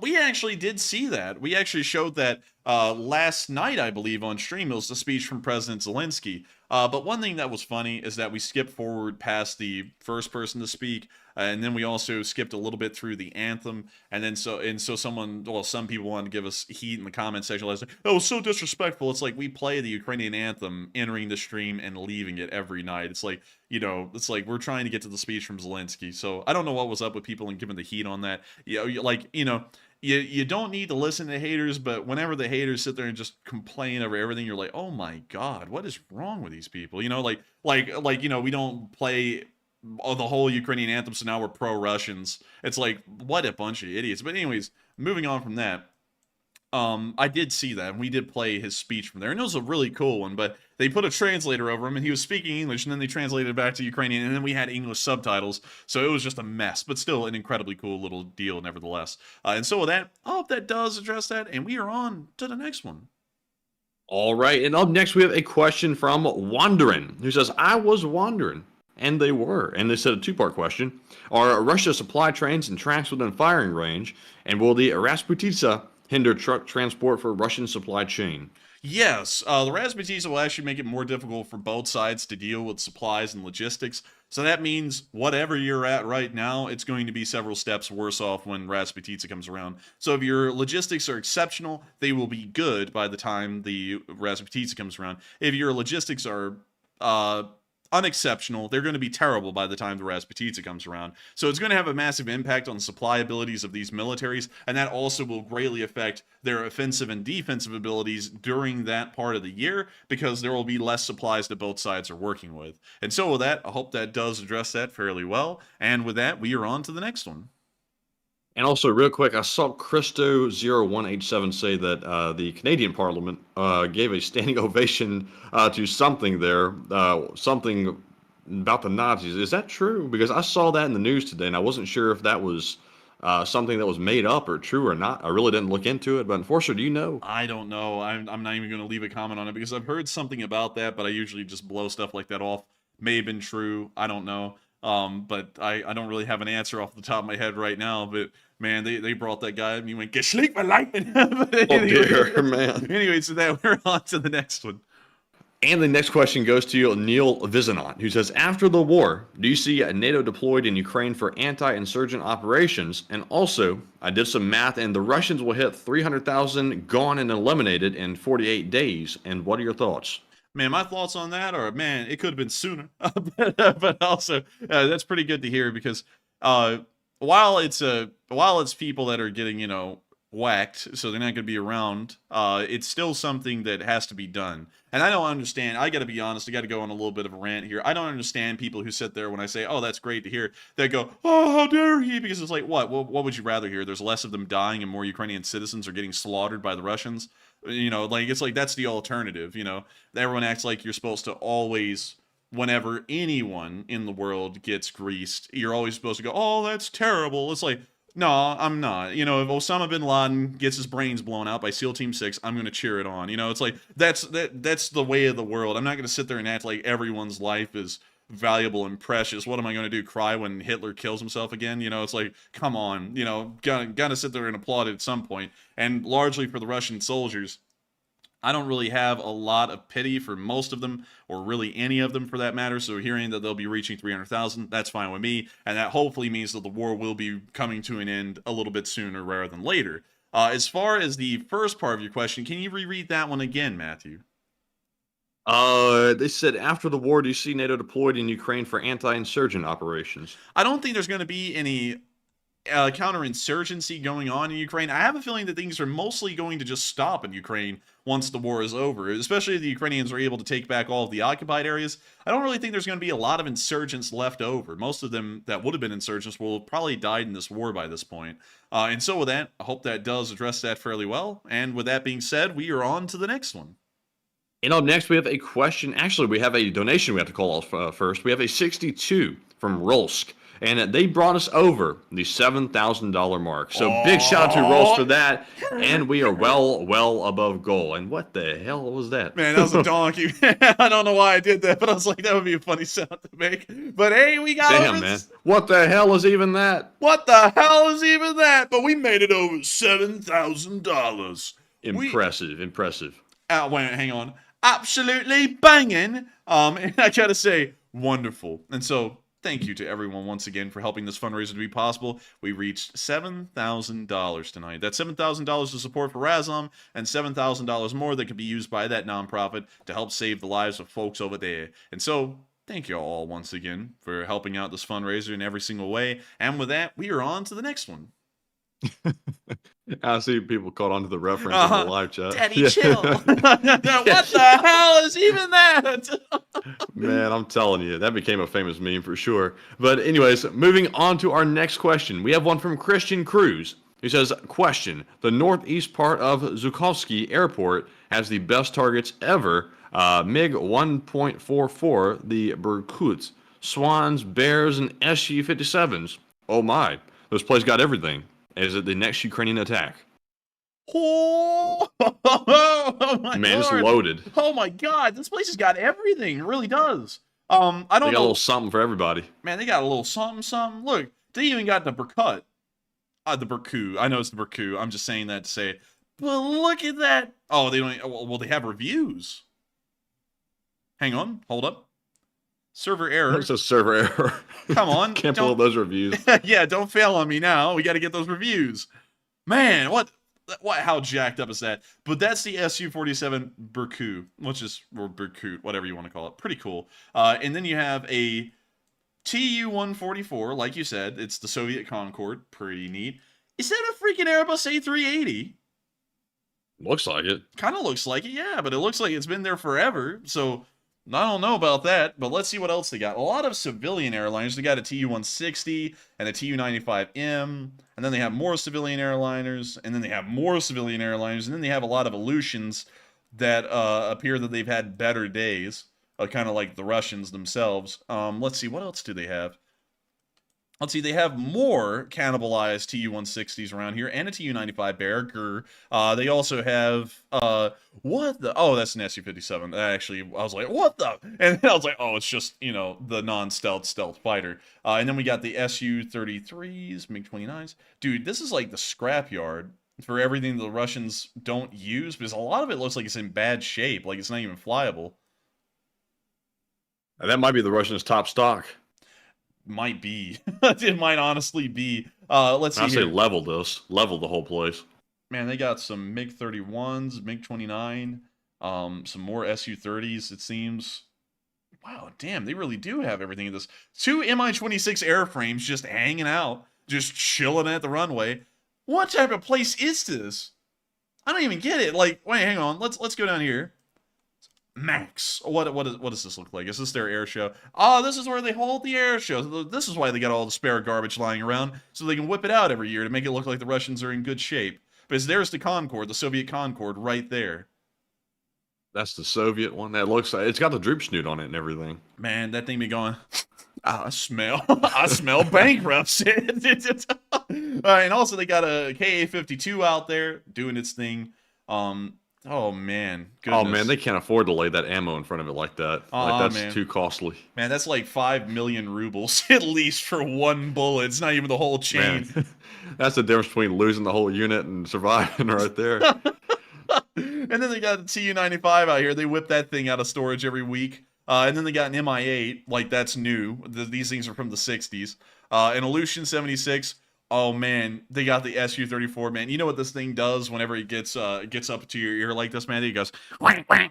That's what it does with that damn duckbill. And then we see the Tu-95 with its outdated tail gunner that they still have. How damn archaic is that? Let's see here. They have an Orion. Oh look, they have an Orion drone out. That's kind of rare. Still kind of crappy, but kind of rare. Let's see. They have an A350 out, which is French. So I don't even. What's that doing there? Oh, little Francais, Speaking of which, we just had someone from Quebec, probably with a French Canadian name, throwing a 20. Thank you for that. And let's see. And also shout out to M288 who put in a 50 as well. Oh, look, Matthew, it's North Korea. They showed up. Man, what they doing here? They're about to be like Snoopy and the Red Baron in that thing. Man, they really about to be. And then we got a MiG-29 SMT out here. Look at those rockets. They said inert on the side of it. Somebody wrote in Sharpie on the other one, inert. Yeah, inert, bliet. And then some Russian's going to look at that and go, that must mean it's supercharged, loaded onto the plane. That's it. No, what are the odds that it's actually inert? Since the Russians put it out there, they probably just wrote that on the side, hoping nobody would spark a flame next to it or anything. Dude, someone's about to come up to that damn thing with a hammer and blow everyone up in the whole block of Max. But then we got an Mi-26, which is one of the biggest helicopters in the world. Pretty neat, but funnily enough, the Chinook actually has more lifting power than the Mi-26, and the Chinook is hardly even the size of the Mi-26. So that's kind of hilarious, but what the hell? Is that a blimp above it, or is that something being held up on the aircraft? Man, I don't even know. I don't even know what this is. So we're going to move on from that one. We got an Mi-28N, though, in camouflage that we've never seen them in before. They got the Home Depot ladders out there, too, like to do some home improvement. Hey, can you grab that off the top shelf for me right there? Sure. Man, that's the wanna kill terrorist groups and wanna kill some innocent civilians in a hail of gunfire. That's the Home Depot. Man, somebody at Home Depot is looking at this picture right now, like, oh damn, that's where those spare ladders went that somebody stole. Went to Russia. Some associate at Home Depot is sitting there sweating and like putting their hands together fervently, waiting for someone to get close to the ladder so they can go, hey! Don't climb the ladders! You know, so just because that's what they do at Home Depot every time you get near the ladders. But there's also an Aleutian 76 nose cone. Okay. All right, cool. We got some commercial airlines. Fact. Man, fact. Future aircraft control test bed. Man, they be spitting facts. And then they got the Antonov 2 out here like it's the pride of... Oh my god. They switched out the piston engine for a turboprop. I wonder how quickly this thing tore itself apart midair. So with the color scheme, though. Man, that color scheme is screaming 1980s water cup. I don't know what it's screaming. Man, it's bad. Whatever it is, it's bad. Man, this is honestly like a treat. Oh man, I can't believe I stayed up for this. This is a treat. And then they got another turboprop Antonov 2. Oh my lord. They love that crap. And then they also turn it into a monoplane. And then they have a sporter. They have a couple of sporters. Oh, look, it's an Su-34. We've seen a couple of those get shot down. And Mi-17 again. Largely kind of the same stuff beyond this point. But gotta say, Max is one hell of a trip. And that must be... Oh, wait a minute. Now we get to see the real Max. Yeah, this is what Russia really is like. Let's see what's really going on. Man, let's see what kind of jank kind of shit's going on back here. Dude, you go back here to look at one of these planes, you get shivved for $5. Or you walk back there in the Russian like, no, go back the other way. You can't come back here. Dude, they arrest you for spreading lies against the Russian Federation for even looking this way, man. But like a bald and bankrupt in a dark room with the light on your face. Talking about, so what are you really doing here? You see, I was actually told by the Western government to lie on everyone, and it's a crappy place in the West. Russia is so much better. You know, all that crap, what he said, and then he got booted out. And everyone was like, oh, he said that, just get out. I respect him. And then he came out, and then he was like, the wicked Americans, you know, versus the Taliban. And I was like, I don't really know. But, you know, they still make some pretty interesting videos here and there. And some people have actually told me that I was misreading that situation. So I'm not going to make a comment on it too much. But anyways, let's see here. Another SMT. Wow, is that all they have? Is this just this stuff? Oh, no. It's a Kamarov 20. Oh, a Kamarov 32. Huh. I've never heard of that sign they got for it's like 20 times nicer than the actual aircraft. Yeah, man. This thing is, and then the helicopter. You know, it's like it's a complete difference. Yeah, just terrible garbage. And yeah, I think that's largely it. I mean, what the hell? Oh, that's just a transporter. That threw me off for a minute. I thought it was a giant pile of puke. But let's see what else. Yeah, that's it. I mean, we're gonna keep on looking, and that's all they got. But still. That's why all that garbage is up there at the top of the airfield, is because they draw this stuff down every once in a while for the air show down here on this part of the runway. But thank you for sharing that with me, because I had absolutely no idea That's where the Max Air show was held. But with that, we're on to the next one. All right, and our next question is going to go to Don C., who says, do you guys think that Ukraine is using a new firebomb? And last night we saw Russian positions being burned as well from a drone bomb. They might be trying to use some fire bombs, but we're not entirely sure at the moment because while both sides have kind of entertained the idea of incendiaries, also both sides have ended up using incendiary munitions, we haven't seen anything that just is like napalm, really. So I'm not quite sure. It would be the first use of it in the war on a larger scale around Verbove if that's the case, but we're not entirely certain. And with that being said, we're on to the next one. All right, and our next live chat question goes to Jason Jones, who says, I just wondered if you have any thoughts on the UK's newly implemented KS-1 assault rifle. The KS-1. I gotta go look at this thing because I heard some people talking about it. The KS-1 rifle, because I can't say assault rifle because people are going to be going, oh, there's no such thing. And so let me go find. Oh, it's really kind of like an M4. Well, it's not bad looking. I mean, you know, it's kind of like an M4. Looks like they finally got tired of the L85. Yeah, they're like, oh. This looks like a new variant of an AR, basically with a slightly different rail system on it. I've got to be honest with y'all. I wish I could make comments on these things, but really, like, an AR is an AR is an AR is an AR. Like, you can only have so many different makes of the AR before they are all just the same thing. So it looks like they're kind of going the way of the rest of the Western world, and they're just going to adopt a AR-15 style rifle. Not bad. I mean, you know, the AR-15 hasn't served this long with so many militaries in the world because it sucks. It's a pretty good rifle, so I bet you they'll do fine with it. I bet you they'll like it. They'll enjoy it. And we can see the Royal Marine Commandos right here already using the KS-1. So, hey, I mean, you know, if they like it and they want to use it, all at it. I mean, you know, I got to be honest, the L85 isn't really the prettiest looking bullpup out there, and everyone's talked about it has massive reliability issues that have never really been fixed.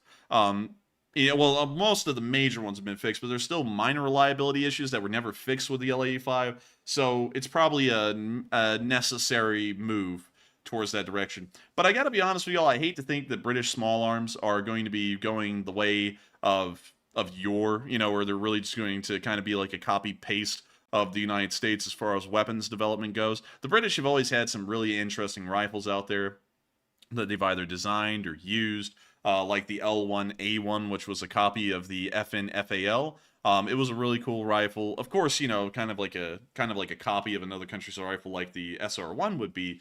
But I really hope that the British don't continue to let their arms industry, their domestic arms industry, fall to the wayside, and they actually continue to invest in some kind of military factories or military shipyards, because they're kind of letting all of that go towards the background. I mean, hell, I think they're doing worse on that than the French and the Germans are at this point. And so I hope that the British government takes heed to that warning and makes sure to keep some kind of a military prowess out there in the logistics and in the mobilization field, because if they don't, it's really going to come back to bite them in the future. But with that, I hope that does address that fairly well. And with that being said, we're on to the next one. And our next question goes to Spear Axis, who says, can I ask, is it just my impression, or has Russia stopped using thermobaric ammo as often, and I haven't seen a TOS-1 strike in some time? We haven't really seen that either. I'd have to agree with you. It seems to have largely disappeared from the battlefield. We have seen an occasional thermobaric strike here and there, but it is certainly not as common as it used to be. So to answer that question, yeah, you're right. It just doesn't really seem like it happens often anymore. Maybe because of a loss of a good amount of the TOS systems, or maybe because they're just proving to be ineffective for what the Russians are looking for, which is really anything that works. And so it might not work at all. And so with that being said, I hope that does address that fairly well. And we're on to the next one. And also, I see a lot of people talking about the argument of bullpup versus non-bullpup. And I'll tell y'all this. I actually did end up getting my hands on a bullpup. And my actual impressions of it were that it's not actually that good. And I'll tell y'all my personal opinion on that here right now. So the bullpup I came up along is a Springfield Hellion, which is a fairly new bullpup here in the United States that is largely based on the VSH-2, or the VHS-2, I think it's the VSH-2, of Croatia. And then this thing got heavily plastified, like everything in America does, and they made it look really cool. But if you see the original bullpup it's based on, it's kind of a little rugged, very utilitarian. The problem that I've had with the Springfield Hellion is that I changed my ejection port from the right side of the rifle to the left side of the rifle, so that way it ejects away from my face, so that way burning hot brass isn't going right into my cheek. But then, the big problem is that it's never worked beyond that point. It's always jammed after every single shot, and I gotta be honest with y'all, it's not bad. I mean, bullpups aren't terrible, but I honestly like the layout of conventional rifles better. But the balancing on a bullpup is much better, because most of the weight is actually centered on your shoulder, and for a long time I thought that was a bad thing until I actually tried to use this thing, and then I went, oh, well, that's actually a lot nicer, really, to have all the weight more towards the rear part of the gun, instead of being balanced across this entire length. But still, you know, not really that big of a fan of them. I still think conventional rifles are better. I would much rather pick an M16 or an M14 or a G3 or something like that, or hell, even a FAL over, or an AK over a bullpup, because I just think any of those options are kind of a little bit better. There are other bullpups, though. A lot of people swear by the Tavor, which is the Israeli designed bullpup. It supposedly is pretty damn good. I've never shot one or owned one, so I can't really attest to its quality or how good it is. But a lot of people act like this is the finest thing to walk God's green earth as far as the bullpups go. But I'll have to find that out one day for myself, because at the moment I have absolutely no idea. And I don't really like to talk about guns that I haven't shot before, because it just comes off as all-knowing. And there is no such thing as all-knowing with rifles. You really have to shoot them to get a feel for them and see if you like them or not. And that's something that I'm a huge subscriber of. I never talk crap about guns I've never shot before, because who knows? I might think I hate them, and then I shoot them and I love them. But with that, I hope that does address that question fairly well. And with that, what does the poll say, Matthew? The question is, do you like a bullpup?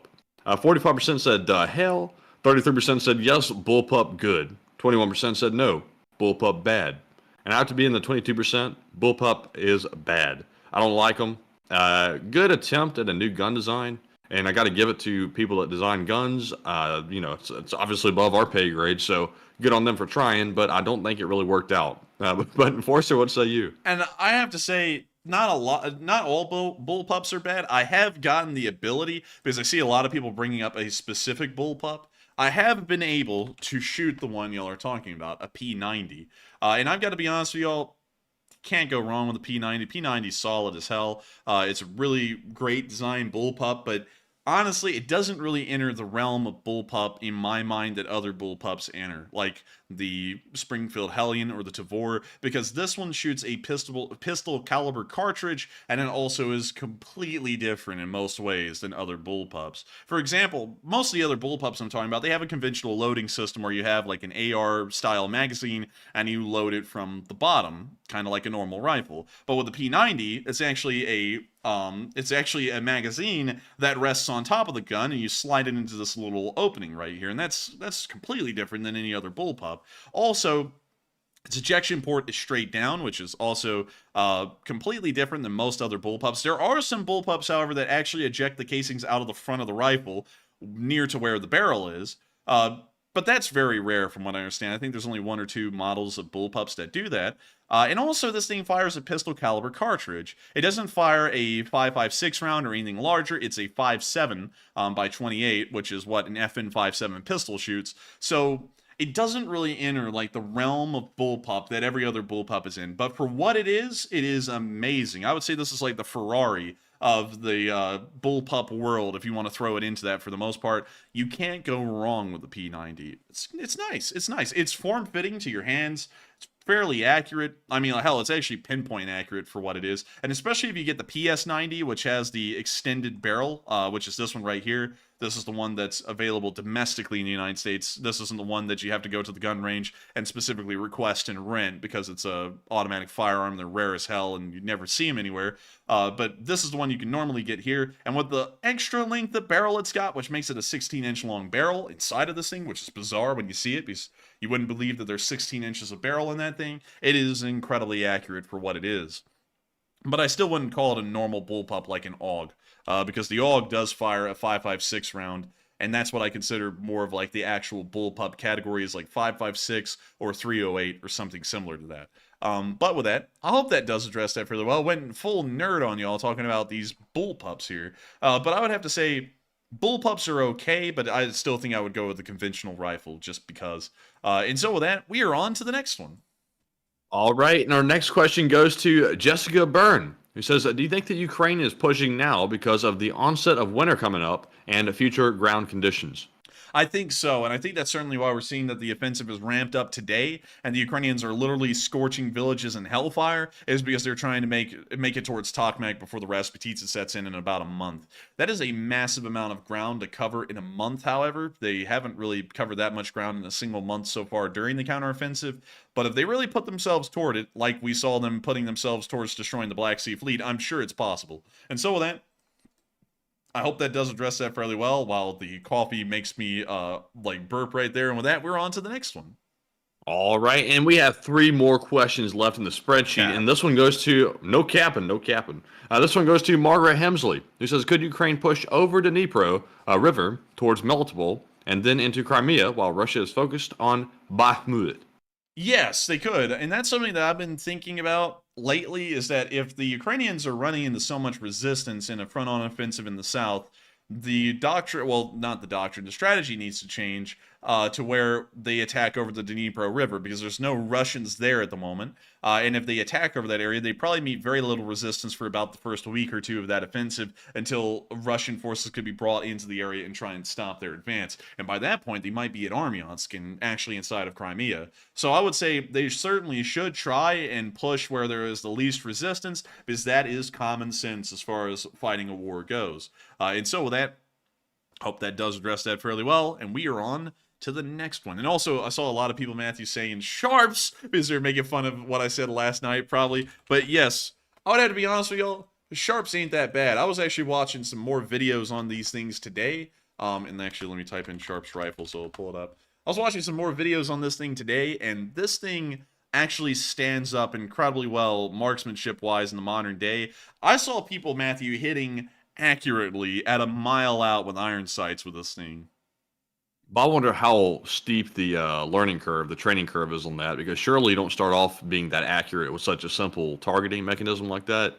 With the new ones, I'd assume it's like much easier to train on, because you got scopes, you got all kinds of like advanced like targeting aids to help you out. I don't know. I think the new ones are better personally. Well, I'll tell you this, Matthew. You might think the new ones are better, but if I get the chance of getting one of these things, I think I'm going to try and get one. I heard, I sat here because, you know, I always do research just for the hell of it. I heard that to get one from Shiloh Sharps, which is the maximum of Sharps production, there's some replicas that are made by Uberti, like this one right here, which you can get, I think, for like $1,800, which is quite expensive, but, you know, still, it's not that expensive. If you wanted to get a custom-made one, it's going to cost upwards of $2,500, and you will be on a waiting list for like a year and a half before they can finally get to it and make it and then send it to you.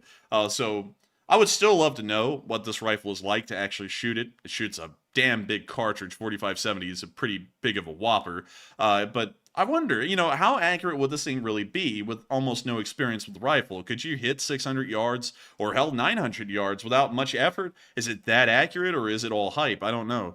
Because, I mean, hell, it stands up pretty damn well. These things show up at marksmanship competitions, and I heard that in 2021, a Sharps rifle actually won the national marksmanship competition against things like the Barrett MRAD and other kinds of modern rifles. So it's a pretty insane one that does damn good, and I would like to see, is it really that good, or is it just the experience of the shooters that make it great? But with that, I think we are on to the final question of the night. And so, with that, I forgot my damn spill, Matthew. What the hell? Let's see here. What's going on? Who's the lucky last person? Threw yeah. in the lucky last question of the night. And that viewer is Wondering, who says, could Poland and Romania act as grain brokers for Ukraine instead of selling in country, and they could aid with logistics for Ukraine's normal customers elsewhere? And that's a pretty cool idea. idea. That's what they're doing. Yeah, that's a pretty cool idea, and I actually think that's exactly what they're doing right now, is they're kind of allowing passage for the grain to foreign countries and maybe trying to figure out places for it to go rather than into their domestic markets, because they are pretty adamant on this point. They don't want Ukrainian grain in their local markets because it's just so cheap, no one can compete with it. But with that, I hope that does address that fairly well. And it is the end of tonight's stream. I've got to thank every single one of y'all so much for being here with us tonight. There were 6.5 thousand of y'all here at the peak, and of course 28,000 of y'all have been here since the stream began and ended. We are entirely honored to know that we were able to run the stream for so many of y'all tonight, and of course cover the news of the war in Ukraine, but most importantly, we were able to save the lives of people in Ukraine through Razom and y'all's combined efforts to get that fundraiser to where it is. Right now it's sitting at $7,153 US raised in its entirety for Razom, and hopefully that'll be going towards their abilities to help save lives, to help feed families displaced by the war, and to hopefully give Ukrainian soldiers a bright and promising future once the war ends. I've got to thank all of y'all so much once again, because the Lee Spring Army was truly the greatest community on the entirety of the internet. And I know that many of y'all will be very sad to know that we will not be running a stream tomorrow. As is tradition on the channel, the Mondays never have a stream. But one thing I can promise y'all is that while Mondays don't have a stream, there is always a Tuesday that comes after Monday, and we will be making sure to be on air once again at 10 p.m. Eastern Time and begin the next 6-day news cycle that we have covered this week. We are entirely honored to do this every week, day in and day out, with every single one of y'all. And if y'all have enjoyed and are new to the channel, make sure to subscribe. We run this channel 6 days a week, like I just said, and we also put out short war summaries as often as we possibly can. That can't be guaranteed 7 days a week. For a while, it actually was 7 days a week, but sometimes with how news comes out, when and where, it's very hard for us to make midday war summaries and news summaries because there isn't really enough news out at that time. But we still try nevertheless. And also, I have to be honest with y'all, I don't know how successful that's going to be over this next week, because we have really no idea where in the world we're going to find the time, because we're currently trying to write a closed memo, and that's proving to be a little difficult. But still, with that, good night, good luck, stay safe, take care, Slava Ukraini, and long live the Lee Spring Army. The Lee Spring Army never dies. And good night, LSA. Congrats once again on a very successful fundraiser, and we'll see you all on Tuesday, and Razom will be getting that big fat check while I stumble all of my words, but good night. Army sends its regards.